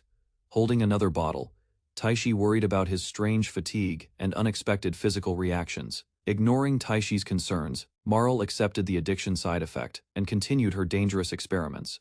Stacks of finished weapon crates surrounded Taichi after days spent forging equipment without proper rest. Barely staying awake, he completed Sonag's weapon blades while dreaming about peaceful, uninterrupted sleep. Through repeated failures and adjustments, Taichi finally created a powerful shining crystal-joined sword. Combining mithril, orichalcum, and crystal cores allowed the weapon releasing stronger magical attacks. Instead of keeping the masterpiece himself, Taichi focused entirely on strengthening Marl's combat equipment collection. Using the reforged mithril dagger, Taichi crafted a matching cutlass specially designed for Marl. Excitement appeared across Marl's face while testing the paired weapons Taichi created. Watching Marl swing both blades wildly, Taichi worried she might injure herself during training someday.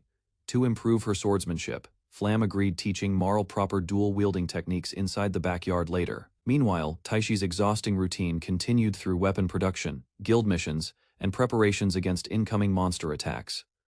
After maximizing his enhancement magic, Taichi's overwhelming abilities reached an unbelievable level compared with before. During training, Marl demonstrated faster dagger techniques while Flam observed every movement beside her. Excitement filled Marl after improving both her combat level and dual-wielding sword skills. With preparations completed, growing tension spread everywhere as the massive monster flood approached the kingdom. Wearing elegant armor, Marl resembled a true princess, while Taichi appeared ready for battle nearby. Dressed in shining mithril armor, Taichi prepared himself beside Marl before the important ceremony began. Unlike Taichi's heavy protection, Marl's revealing armor worried him, despite its strong defensive magical properties. Sonag explained the mithril thread strengthened Marl's armor far beyond ordinary metal equipment used elsewhere. Before leaving together, Taichi confirmed the ceremony schedule while everyone gathered quietly inside the royal residence. Across the kingdom, officials prepared announcing both the discovered hero and approaching monster flood disaster. Although pretending, Taichi became extremely nervous before appearing during the kingdom's important ceremony. Cheering citizens filled the streets while Marl greeted everyone beside an increasingly uncomfortable Taichi. A massive parade moved through crowded roads as countless people gathered celebrating the kingdom's revealed hero. Rumors about Taichi defeating trolls barehanded spread, leaving him embarrassed by the exaggerated heroic stories everywhere. Meanwhile, Marl realized Taishi's strange hero nickname continued spreading across the entire kingdom population. After completing the royal march, Taishi and the others arrived near the crowded central city square, trying to hide his nervousness. Taishi followed Marl toward the ceremony, announcing the approaching monster flood. Standing before countless citizens, the king declared an important announcement regarding the disaster arriving within months ahead. Shock spread through the crowd after the oracle revealed another devastating great monster flood would soon occur. Before the anxious citizens, Taishi raised his sword after being introduced as the kingdom's chosen hero. The king introduced Taishi as Troll Smasher before shocked citizens watching from below gathered streets. Kingdom soldiers displayed stronger armies, while blacksmiths continued producing weapons against approaching monster flood threats everywhere. Surrounded by flowers, Princess Marl received admiration from citizens, supporting Taishi during dangerous upcoming battles. Standing together, Taishi and Marl became symbols protecting kingdoms against the devastating great monster flood. Before concluding the ceremony, the king prepared announcing another serious matter before worried citizens gathered. Citizens cheered loudly after the king praised Taishi as Kalandil Kingdom's strongest military force. Hearing the king's encouragement, countless citizens promised protecting their homeland against the incoming monster flood together. Back inside the castle, Taishi laughed while Marl reacted embarrassed beside the amused king. Remembering their first meeting, Taishi found Marl's cheerful scientist personality strange yet comforting during difficult times. With preparations completed already, Taishi and Marl waited together for the approaching monster flood, walking across the castle walls. Marl questioned Taishi's true reason for joining the dangerous monster flood battle. Marl reminded Taishi he was neither Kalandil citizen nor someone belonging within their unfamiliar world. Facing Marl, Taishi admitted personal motivations influenced his decision protecting Kalandil Kingdom during upcoming battles. Despite possible escape opportunities, Taishi believed abandoning everyone would burden him with endless regret. Hearing Taishi's determination, Marl worried because surviving the devastating monster flood still remained uncertain for everyone. Smiling, Taishi admitted, fighting monsters allowed him protecting Marl and everyone living beside them. From below the castle walls, excited citizens called toward Taishi and the admired holy maiden. Embarrassed by growing attention, Taishi realized citizens already considered him a famous kingdom hero figure. While walking together, Taishi denied possessing heroic ambitions, despite everyone's growing admiration surrounding him. Seeing Marl smiling, Taishi decided protecting her mattered more than becoming humanity's greatest hero. Taishi promised protecting Marl together while both prepared surviving the approaching great monster flood. Taishi and Marl prepared before confronting the terrifying great monster flood approaching tonight. Dark clouds covered kingdoms while countless flying monsters appeared beyond massive castle walls everywhere. Several commanders gathered together, discussing battlefield strategies before dangerous great monster flood monsters attacked nearby settlements. During intense discussions, Taishi realized protecting multiple cities required careful military force distribution throughout kingdoms. Commanders prioritized defending Grodels and Belrian, because endless monster attacks threatened surviving exhausted soldiers.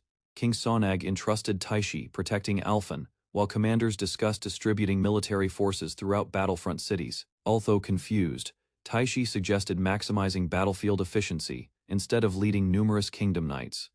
Sonag ordered Taishi eliminating monster hordes, using destructive magic attacks from massive fourth wall defenses. Interested by Sonag's strategy, Taishi confidently accepted testing his overwhelming magical abilities against approaching monsters. Remembering previous preparations, Taishi revealed forging weapons and training extensively before today's dangerous upcoming battle. Taishi activated powerful pure magic techniques prepared before the devastating great monster flood arrived.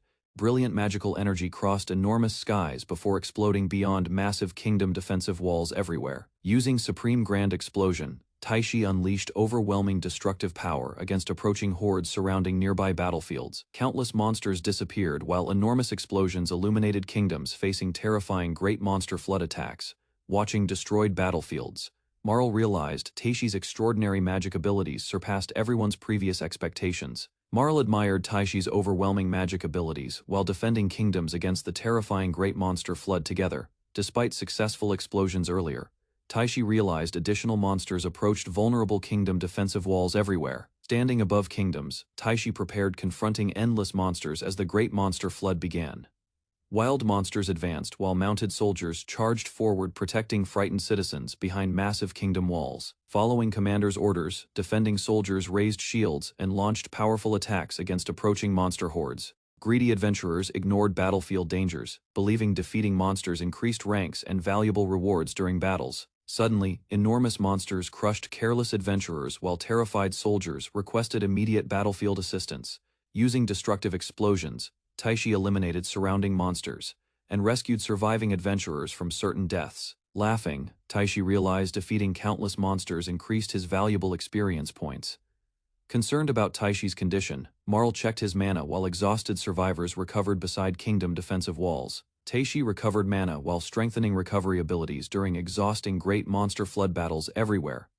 Despite overwhelming attacks earlier, Taishi noticed approaching monsters ignored fear and continued advancing forward. Taishi sensed something strange appearing while mysterious pressure surrounded exhausted battlefield defenses. Concerned by Taishi's condition, Marl watched while soldiers noticed unusual movements around defensive walls. Dangerous warning sensations spread everywhere, signaling an unknown powerful monster approaching kingdom battlefront defenses.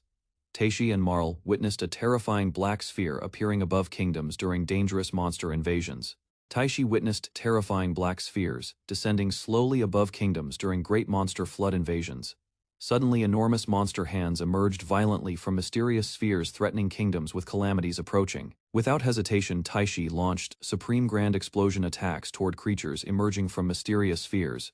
Massive explosions destroyed gigantic monster arms completely before attacks reached vulnerable kingdom defensive walls. Using overwhelming magic again, Taishi completely obliterated monster fragments surrounding battlefield skies during combat.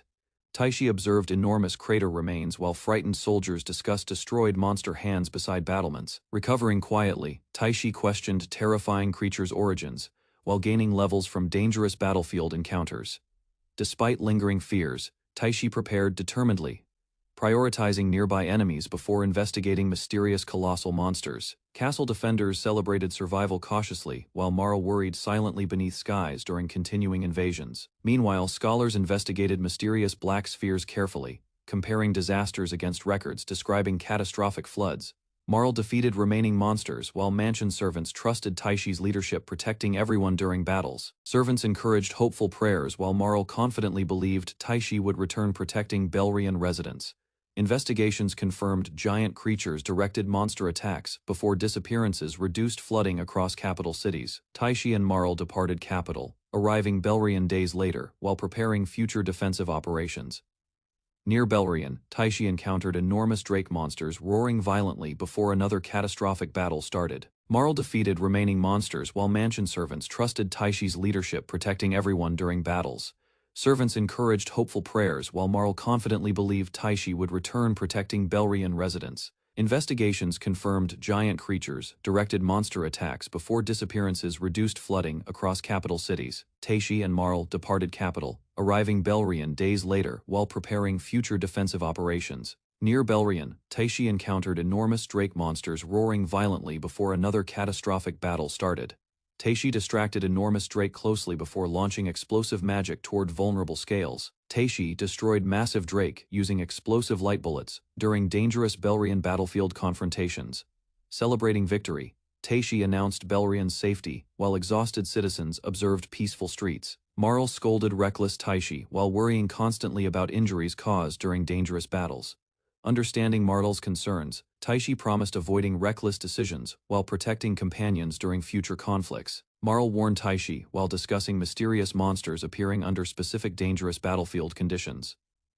Taishi prepared traveling toward Cloudus after concluding monster appearances resembled organized survival game events. During fierce battles, Taishi destroyed monsters mercilessly while advancing through dangerous grottos. Territories after battles ended, Taishi upgraded spatial magic abilities while discovering several powerful transportation techniques available. Using transfer gates, Taishi transported soldiers while astonishing Marl beside royal capital defenses. Returning exhausted beside Marl, Taishi reached Alphen capital using newly created transfer gates successfully. While Marl suggested resting peacefully, Taishi suddenly detected dangerous emergencies requiring immediate battlefield intervention. Ignoring exhaustion, Taishi prepared departing instantly toward Crossroad, where monsters attacked continuously throughout defenses. Crossroad defenders struggled against flying monsters, while wounded soldiers collapsed across dangerous frontline positions. Hearing Crossroad's desperate conditions, Taishi refused Marl's requests, choosing dangerous rescue missions. Remembering gigantic hands earlier, Taishi warned Marl about devastating monster outbreaks approaching Crossroads soon. Although worried, Marl understood stubborn Taishi always pursued dangerous battles, protecting desperate civilians. Before departing, Marl ordered Taishi escaping immediately whenever overwhelming enemies threatened nearby settlements. Crossroad defenders resisted endless flying monsters, while reinforcements remained delayed from Alphen Capital. Exhausted soldiers questioned absent reinforcements as monstrous swarms continuously overwhelmed Crossroad defensive formations. Crossroad soldiers panicked after reinforcements disappeared while flying monsters overwhelmed exhausted defensive formations. Taishi arrived protecting Ethan immediately, shocking overwhelmed defenders battling monsters throughout dangerous Crossroad outskirts. After reuniting happily, Taishi reminded Ethan about forgotten victories against terrifying trolls previously together. Captain Waltz warmly welcomed Taishi back while exhausted defenders finally regained confidence during desperate battles. Despite worsening monster appearances, Taishi questioned battlefield conditions while encouraging weary Crossroad defenders. Taishi encouraged exhausted defenders, promising immediate victory despite overwhelming monsters surrounding devastated Crossroad defenses. Crossroad defenders regained morale after Taishi unleashed powerful magic against approaching monstrous enemy swarms. Fighting beside Ethan and Waltz, Taishi prepared confronting mysterious cannons, threatening desperate Crossroad defenders. Suddenly, the gigantic black sphere reappeared, terrifying Taishi, Ethan, and Captain Waltz. Ancient magical patterns identified terrifying enemies, responsible for annihilating powerful military Unit 03.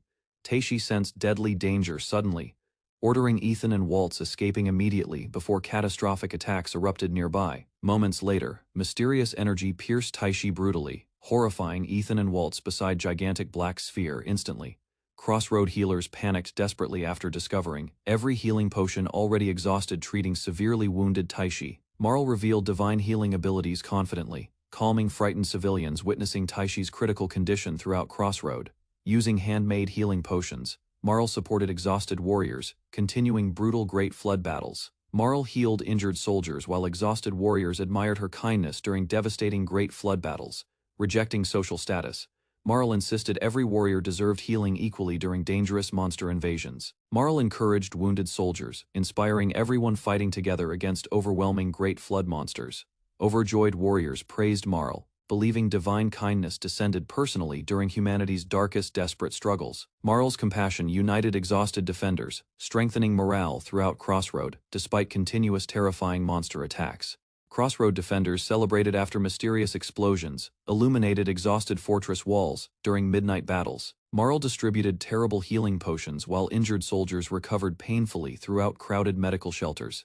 Later, Taishi encouraged Marl while testing improved potion recipes. Despite horrible unbearable taste together, Taishi suffered painful wounds while Ethan noticed dangerous darkness spreading across battlefield skies rapidly. Black Sphere analyzed Taishi's magical abilities, increasing terrible power around destroyed military forces. Exhausted Taishi collapsed, realizing mysterious Black Sphere finally appeared before worried companions. Taishi ignored severe injuries, preparing against monstrous enemy emerging beneath ruined battlefield grounds. Determined Taishi attacked, attempting destroying Black Sphere before terrifying creature manifested. Taishi unleashed maximum explosion, but mysterious black spear attacks pierced surrounding battlefield defenses. He blocked countless black spears, discovering terrifying attacks originated from hidden enemy powers above. Then Taishi realized defeated monster survived, while dangerous black sphere continued producing destructive attacks. Wounded Taishi received extermination orders from mysterious creatures, targeting everyone disrupting predator harmony systems. Terrifying black beast appeared, forcing exhausted Taishi into another desperate battle against overwhelming enemies. Brave adventurers protected wounded Taishi while terrifying Black Beast attacked exhausted frontline warriors. Massive Black Beast defeated surrounding adventurers, forcing Captain Waltz protecting remaining wounded fighters. Taishi faced monstrous predator alone, despite exhaustion and depleted magical power reserves remaining. Taishi discovered maximum explosion damaged beast, while ordinary attacks caused absolutely no injuries. Careless Taishi sensed sudden displacement, watching mysterious armored figure unexpectedly appear before monstrous predator. Taishi barely reacted before monstrous lion attacked through collapsing battlefield smoke and debris. Taishi endured brutal impact while dangerous lion attack finally reached his exhausted, wounded body. Terrifying lion overwhelmed Taishi completely, creating strange fear and confusion during desperate battlefield combat situations. Black spears pierced Taishi repeatedly, while monstrous lion continued relentless attacks against weakened, exhausted warrior. Severely injured Taishi became trapped beneath massive black spears covering his entire broken body. Facing the giant lion monster, Taishi sensed death approaching while powerful attacks trapped him across the ruined battlefield. Blood covered Taishi's body as regret filled his mind for joining the dangerous frontline battle recklessly. Exhaustion overwhelmed the wounded Taishi, leaving him collapsed silently, while his remaining strength faded away slowly. Through drifting flower petals, Marl appeared beside unconscious Taishi, making him question whether everything was truly real. Inside Taishi's weakening body, Marl's mysterious magic awakened and reminded him about their promise protecting everyone together. Marl's voice reached Taishi's fading mind, giving him strength while glowing petals surrounded their connected hearts. Determination returned as Taishi forced his broken body upward and refused accepting defeat against the terrifying monster.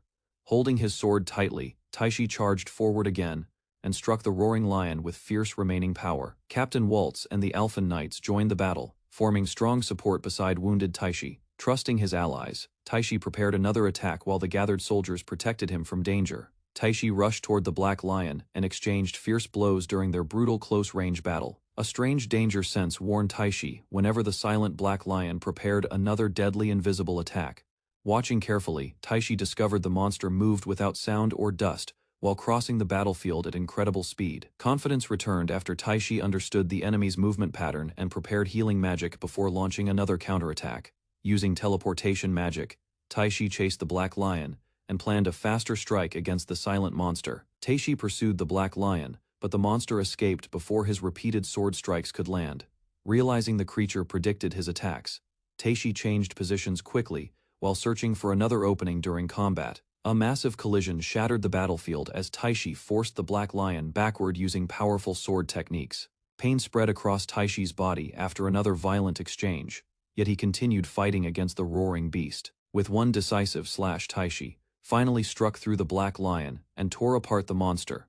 Blood covered Taishi's face while the weakened Black Lion struggled against his final sword strike. Kneeling beside the creature, Taishi questioned the Black Lion about mysterious commands, and the destroyed royal capital unit fragments from the battlefield revealed both the Hand and Black Lion followed identical command systems during missions. Although the Black Lion suffered badly, Taishi demanded answers about predetermined harmony before the creature stopped responding. A strange transmission appeared, sending battle records elsewhere before the Black Lion's remaining functions shut down forever. Taishi learned predetermined harmony caused devastating floods by reducing populations and attacking nations across the world.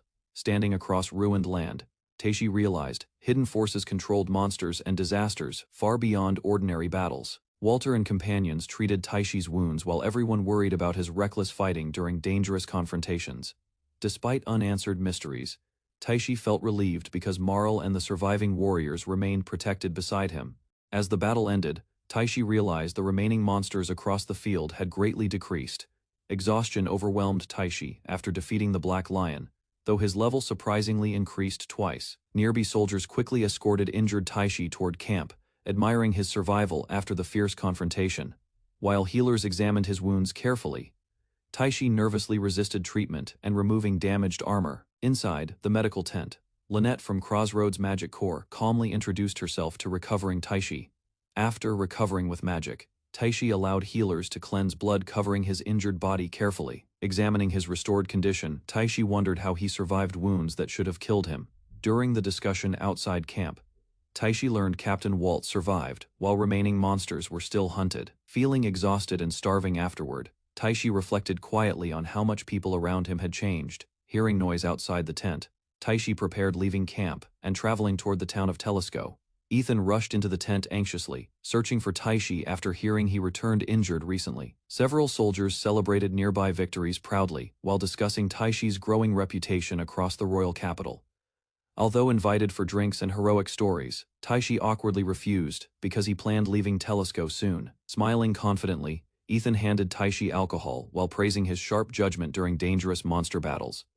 Later that evening, Taishi quietly joined the celebration as everyone welcomed him back to Crossroad warmly. Sitting beside the celebration, Ethan sincerely praised Taishi for protecting everyone during the recent dangerous battle. Under the quiet night sky, Ethan admitted the soldiers could smile safely because of Taishi's efforts. After hearing Ethan's gratitude, Taishi silently watched him enjoy another peaceful drink beside the campfire. Laughing together, both men exchanged stories proudly, while teasing each other about the fierce confrontation earlier. As the celebration continued, Taishi quietly remembered Crossroad warmly while gazing toward the distant peaceful city. Before leaving camp, Taishi decided strengthening newly acquired skills would help future battles become much easier. After mastering elemental magic, Taishi confidently prepared, testing his strongest spells inside Telesco. Within Telesco, powerful explosions destroyed monsters instantly as Taishi unleashed overwhelming elemental attacks across the battlefield. Later, Taishi casually visited the royal capital while discussing recent disasters with confused nobles inside Alphen. During his report, Taishi explained calmly how massive explosions completely eliminated monsters surrounding Telesco's outskirts. Inside the royal capital, Taishi explained how dangerous battles nearly cost his life during Crossroads mission. Recalling the Black Lion, Taishi admitted, exhausted magic reserves weakened him throughout the brutal confrontation greatly. Confidently describing his actions, Taishi proudly revealed charging into Telesco alone, despite overwhelming danger surrounding the city. While discussing upgraded abilities later, Taishi casually claimed he no longer felt completely human anymore. Before leaving the capital, Taishi requested rewards later because valuable materials interested him more than gold. After Taishi departed, nobles discussed resolving the Great Flood before casualties across Corendral increased further. Across the kingdom, many people credited Taishi's actions for preventing even greater destruction during recent disasters. Gradually, monster appearances decreased while peaceful daily life slowly returned throughout towns surrounding Crossroad and Telesco. Several days later, crowds gathered excitedly as Corandarel's ruler prepared, announcing important news before the entire kingdom. Standing above cheering citizens, the king declared the Great Flood disaster had finally completely ended. After the Great Flood ended, Taishi quietly returned home, while peace slowly spread across the kingdom. Inside the residence, several maids noticed Taishi before Marl rushed toward him excitedly from. Without hesitation, Marl leaped directly into Taishi's arms, overwhelmed after finally seeing him return safely home. Tears filled Marl's eyes while she checked Taishi's condition, relieved he survived recent dangerous battles. Still trembling afterward, Marl admitted fearing Taishi might disappear forever during the terrifying Great Flood disaster. Remembering the primordial magic, Taishi realized Marl sensed his near death during the fierce battle. Holding Marl gently, Taishi comforted her while reassuring everything dangerous had finally already ended. Still crying, Marl accepted Taishi's words and relaxed inside his warm embrace afterward. Once everyone calmed down, Taishi requested food, a bath, and proper rest after returning safely home. Watching the cheerful maids, Taishi smiled quietly, while peace finally returned around Marl and Mabel. Surrounded by Marl and the maids, Taishi finally relaxed while enjoying his peaceful return home afterward. During dinner that evening, Taishi became excited after discovering Toro kombu rice balls prepared inside the mansion. Curious about the unfamiliar food, Marl and the others listened carefully, while Taishi explained its origin. As everyone prepared eating together, Taishi reminded the maids about their responsibilities serving meals. Hearing Sebastian's advice nearby, Mabel quickly realized paying attention to Taishi remained her most important duty. While eating, Taishi praised the meal, reminding everyone supporting their master remained extremely important. Watching Taishi cry, the servants proudly revealed spending many days perfecting the special rice balls. After tasting the familiar flavor, Taishi thanked Jack sincerely for recreating food from his distant hometown. Exhausted from recent battles, Taishi finally relaxed peacefully, while Marl happily enjoyed the comforting meal beside him. Excited by the delicious taste, Marl eagerly wanted discovering even more ingredients from Taishi's homeland next. During dinner, Marl curiously asked Taishi about additional foods and seasonings from his distant homeland. Smiling proudly, Taishi explained soy sauce, miso, nori, and natto perfectly matched warm white rice together. Inspired by Taishi's stories, Jack immediately researched unfamiliar recipes carefully, while preparing meals improving his master's comfort. While relaxing beside Marl, Taishi enjoyed peaceful bathing time following Carandarel's dangerous Great Flood disaster. During their conversation, Marl explained Miss Cronia stayed protected because 3 heroes guarded the distant kingdom. Curious about Miss Cronia's defenders, Taishi wondered whether those heroes possessed strength comparable to his own abilities. Hearing Marl mention her heroic father, Taishi sensed future trouble surrounding Miss Cronia's influential noble family. Soon afterward, Marl teased Taishi by demanding victory against her father before marriage could ever happen. During their bath, Marl explained her strict mother controlled important decisions within Miss Cronia's powerful noble family. Listening beside Marl, Taishi learned even heroes feared opposing strong wives inside influential royal households.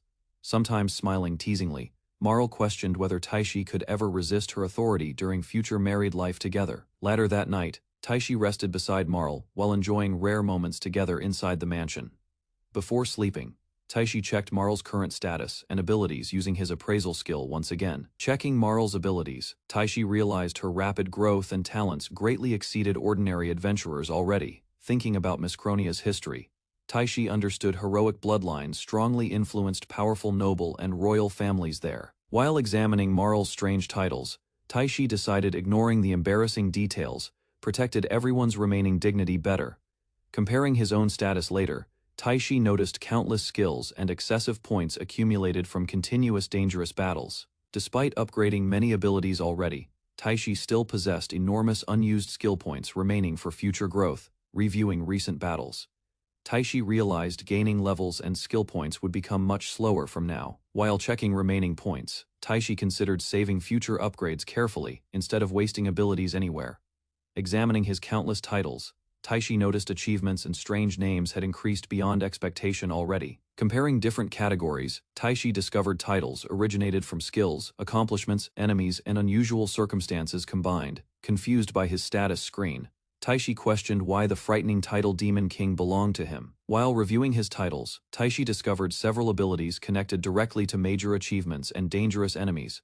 Preparing for bed, Taishi remembered forgetting Mabel's promised massage before falling asleep peacefully inside his room. The following morning, Mabel looked disappointed after Sebastian ordered her duties serving Lady Marl instead.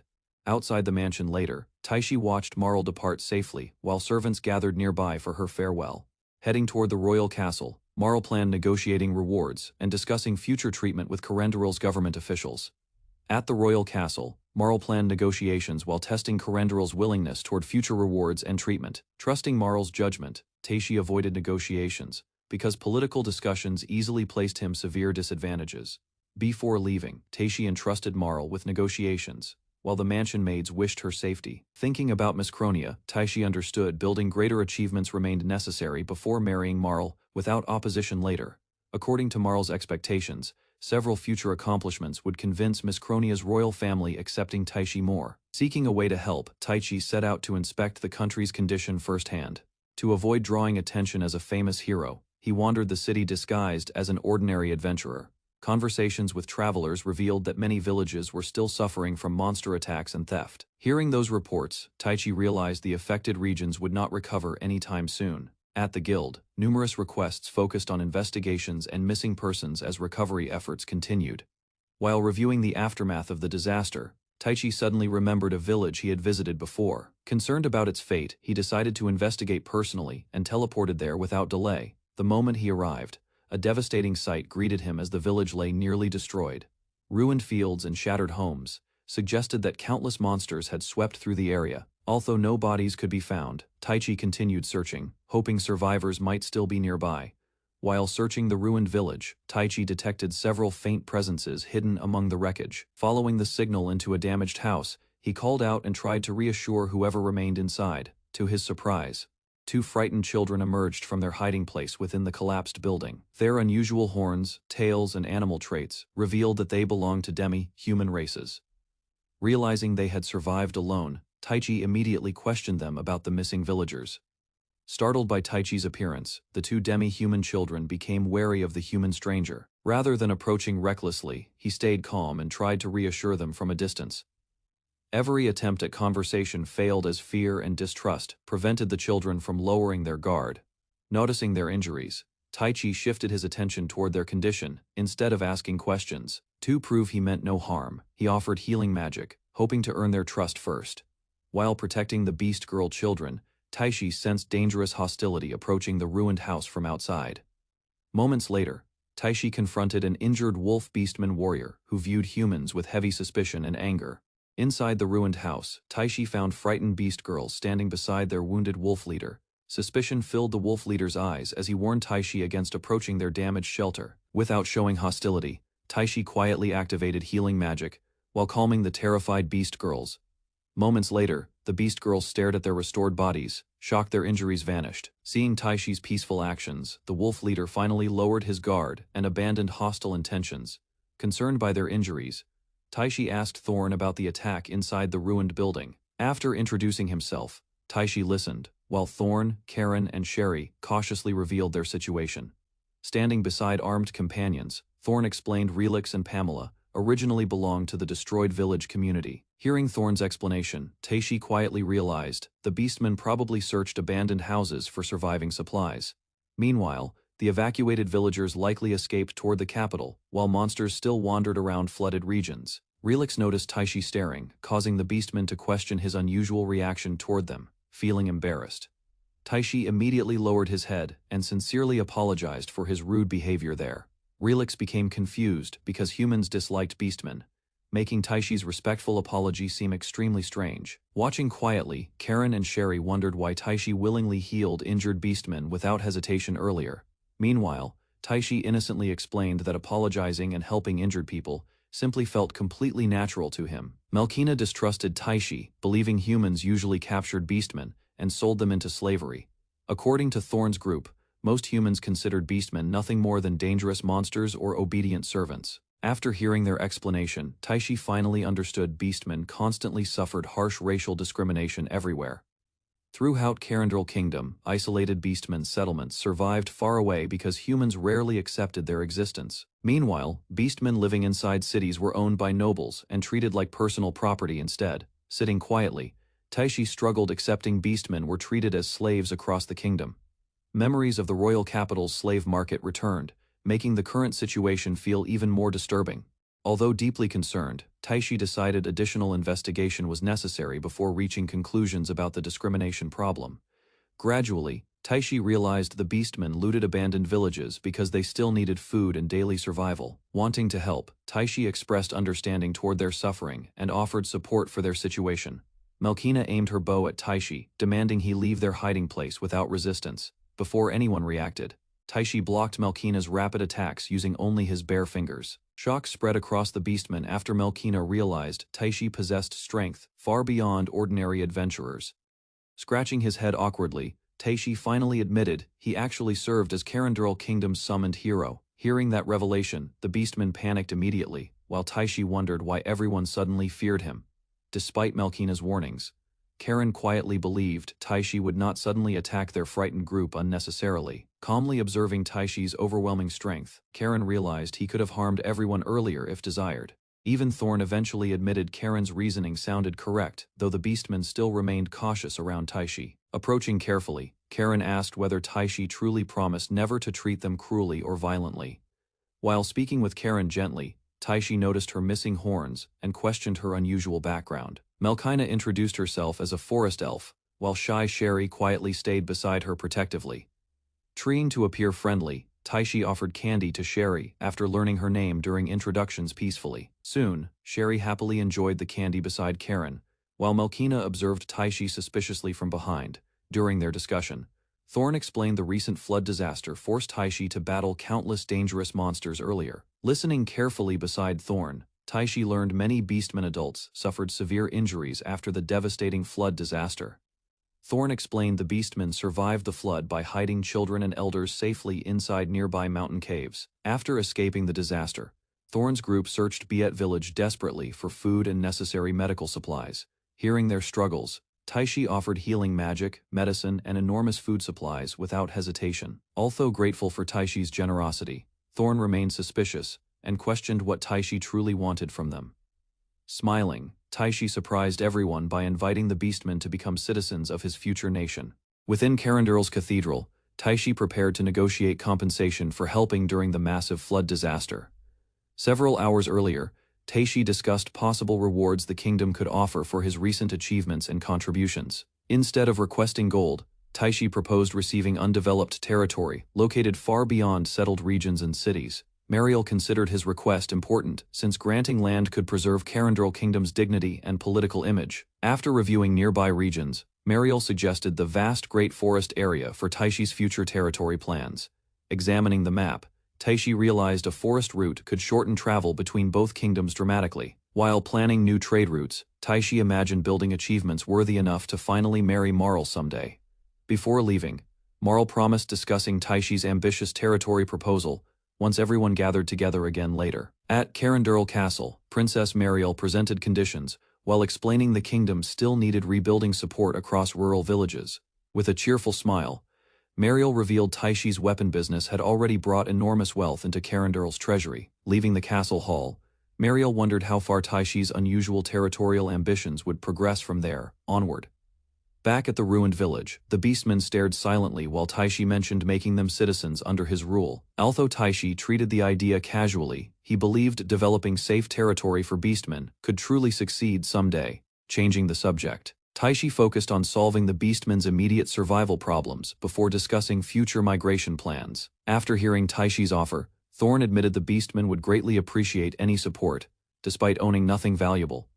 Thorn admitted Taishi's generous offer sounded suspicious, yet refusing help would only worsen their desperate situation further. Instead of hiding his intentions, Taishi explained he wanted business partnerships rather than unequal master-slave relationships with beastmen. To prove his sincerity, Taishi promised building trust, first by supporting the beastmen with valuable food and supplies. Though uncertainty remained, Thorn accepted Taishi's assistance because the beastmen lacked resources needed for survival and recovery. Following Thorn's guidance, Taishi traveled deeper into the forest while the beastmen observed him with cautious curiosity. Thorn guided Taishi into the beastmen village, where damaged homes covered the quiet settlement from every direction.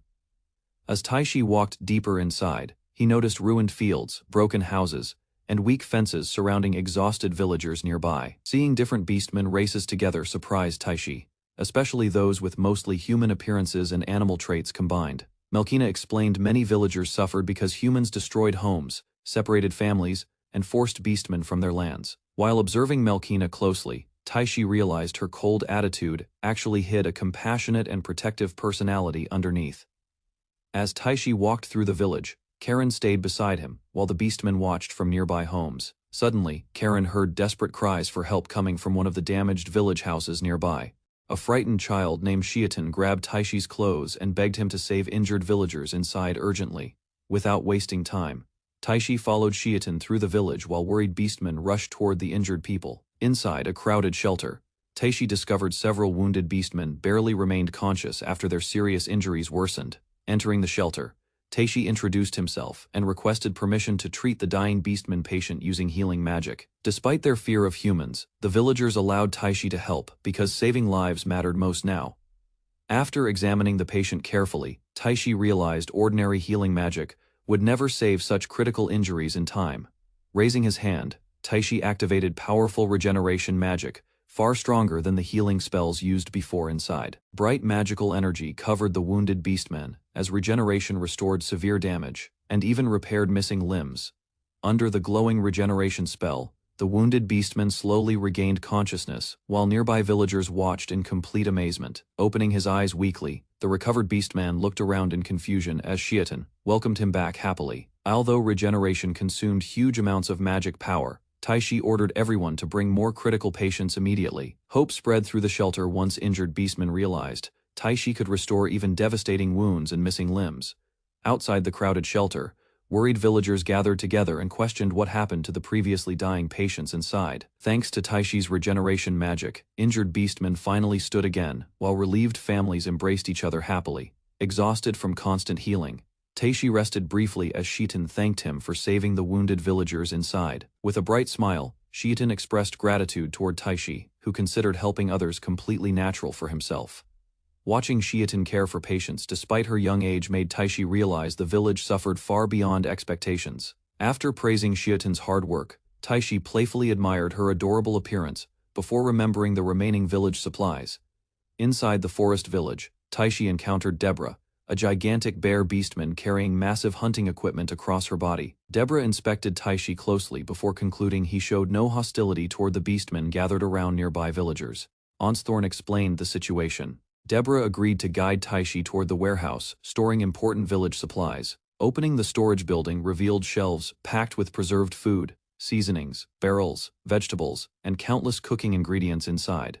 Seeing the enormous stockpile, nearby villagers became shocked, After Taishi explained he prepared supplies for possible future conflicts, Deborah thanked Taishi for the huge shipment, while nearby villagers struggled to understand why such a strange hero helped beastmen. During the shared meal, villagers praised Taishi's healing magic and felt shocked that he managed to prepare fresh food supplies too. Thorn admitted Taishi was far beyond ordinary, though Taishi kept insisting everything made sense because he was a hero. The village gathered around warm food together, creating a rare moment of comfort and peace inside the damaged settlement. Once dinner ended, Deborah apologized for making Taishi help with cleanup, despite the supplies belonging to him from the start. Taishi noticed Deborah's tail wagging while she carried supplies, and her gentle bear-like behavior started melting his caution. He fought the urge to touch her fluffy tail, calling the situation dangerous for his self-control. Taishi remembered pets from his old world and realized he had been suffering from a fluff deficiency since arriving here. Unable to resist, he grabbed Deborah's tail and buried his face in the fur, which shocked her on the spot. Deborah punched Taishi away at once, furious at his sudden attack, while Taishi defended himself by blaming the tail's irresistible fluffiness. Deborah calmed down once Taishi explained himself, though she felt shy when he stroked her fur with permission this time. She warned Taishi that touching tails carried romantic meaning for beastmen, which made him panic and rethink his actions. Before leaving, Taishi promised to return tomorrow with more supplies, and asked the villagers to prepare a list of what they needed. Deborah confronted him about his plan to make the beastmen citizens of his future country, unsure if he truly meant it. Taishi admitted his goal served his own ambitions too, since he wanted to build a nation where his rules and ideals could exist. Taishi openly confessed his obsession with fluffy beastman tails, claiming both sides needed safety and trust before any fluffing could happen. The villagers stared at him in disbelief while Taishi admitted he was no saint and still had selfish motives behind his kindness. His next request horrified Thorn. Taishi wanted to bring Karen, Sherry, or another child beastkin back home with him from time to time. Even so, the villagers' attitudes softened as Taishi prepared to leave, and Deborah hoped their relationship could grow into real trust back at the castle. Princess Marielle greeted Taishi with a bright smile once he returned from the Beastman village. Taishi returned exhausted from the Beastman village, but Marielle noticed something strange. The moment he hugged her, using her sharp senses, Marielle realized another woman's scent clung to Taishi, which pushed her into jealous interrogation mode. Taishi decided he could not hide the Beastkin village or his nation, building ambitions from Marielle any longer. He explained his dream of building a country where humans and Beastkin could live together, while keeping the village's exact location secret. Marielle called the territorial concession plan bold, but listened with interest once Taishi explained the political risks involving Miscronia. Marielle explained that the Great Forest worked as a buffer zone between Corendoril and Miscronia, so a new nation there would force both kingdoms to pay attention. She warned Taishi that Miscronia had little reason to accept the plan unless he offered them a major benefit in return. Taishi proposed opening a trade route through the forest, but Marielle argued the route might become a military threat instead of an advantage. Her criticism frustrated Taishi since every solution he suggested created another political or economic problem. Taishi kept searching for answers and proposed using barrier magic and construction magic to protect settlements and build roads through the monster-filled forest. Taishi realized nation building involved endless political problems. Once foreign kingdoms entered the discussion, Marielle proposed a smaller first step: secure the Great Forest first, then develop villages instead of rushing toward sovereignty. Taishi expected resistance from her, yet Marielle chose to support the plan, despite the difficult negotiations ahead with Miscronia. She admitted she wanted to build that future beside him, instead of watching from afar. Marielle then asked Taishi to take her along into the peaceful world he hoped to create. Taishi thanked Marielle for supporting him, and admitted he would rely on her far more once negotiations began. Marielle realized hiding from her family no longer made sense.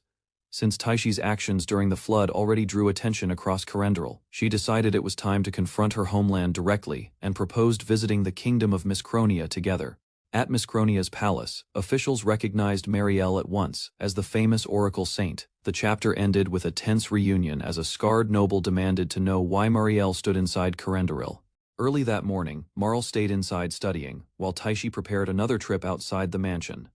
Alongside Flam, he entered the city and purchased fresh supplies for the Beastman settlement. Although Corendoril recovered from the flood, nearby Beastman villages still lacked safety, recognition, and proper support.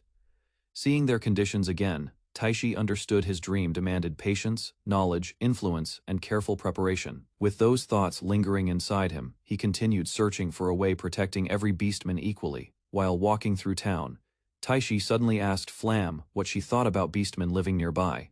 Without much hesitation, Flam answered that beastmen existed to serve humans across every generation. Hearing those words, Taishi realized those beliefs remained common throughout the kingdom of Carandril. Memories of struggling beastmen villages returned, making Taishi understand how deeply discrimination shaped society's thinking. Keeping his thoughts hidden, he continued walking beside Flame, while learning more about ordinary public opinions. Flam explained that beastmen lived shorter lives, yet possessed strong fertility and could bear human children. She continued describing differences between beastmen and half-beastmen, including their appearances, bloodlines, and social classifications. According to Flam, nobles once kept beastmen concubines, because inheritance rights never passed toward mixed children. Calmly discussing the subject, Flam revealed many humans viewed beastmen as servants meant satisfying noble desires. As those cruel customs became clearer, Taishi learned beastmen children were still traded among certain nobles. Flam's explanation disgusted Taishi, who realized many nobles never considered beastmen equal to ordinary humans. Trying to calm himself, he avoided the slave market topic and searched town for somewhere peaceful eating together. During their meal, Flam noticed Taishi remained distracted, while thinking deeply about beastmen's suffering and discrimination. To ease her concerns, Taishi explained, Marl prepared returning home and handling important family matters soon. Before leaving town, Taishi revealed his next destination involved traveling toward the kingdom of Miscronia. Curious about Taishi's future, Flam asked whether he planned remaining inside Carandril permanently from now onward. Taishi answered that Carandril remained important to him, yet he never intended staying there forever. That response surprised Flam, who quietly realized Taishi's goals stretched far beyond the present kingdom. Noticing her troubled expression, Taishi stopped walking and gently reached toward Flam before she turned away. Holding her hand firmly, he invited Flam accompanying him on the difficult journey waiting ahead. Flam immediately rejected remaining behind, while Taishi explained he wanted her traveling beside him. Without hesitation, Flam accepted Taishi's invitation and promised accompanying him wherever his future path continued. Although worried about her background and status, Flam asked whether she truly belonged beside Taishi. Taishi suddenly declared Flam would become his second wife after building his independent beastman nation someday. Completely overwhelmed by Taishi's unexpected statement, Flam panicked while he questioned her dramatic reaction afterward. Flam nervously admitted her troubled past while doubting whether she deserved staying beside Taishi and Marl.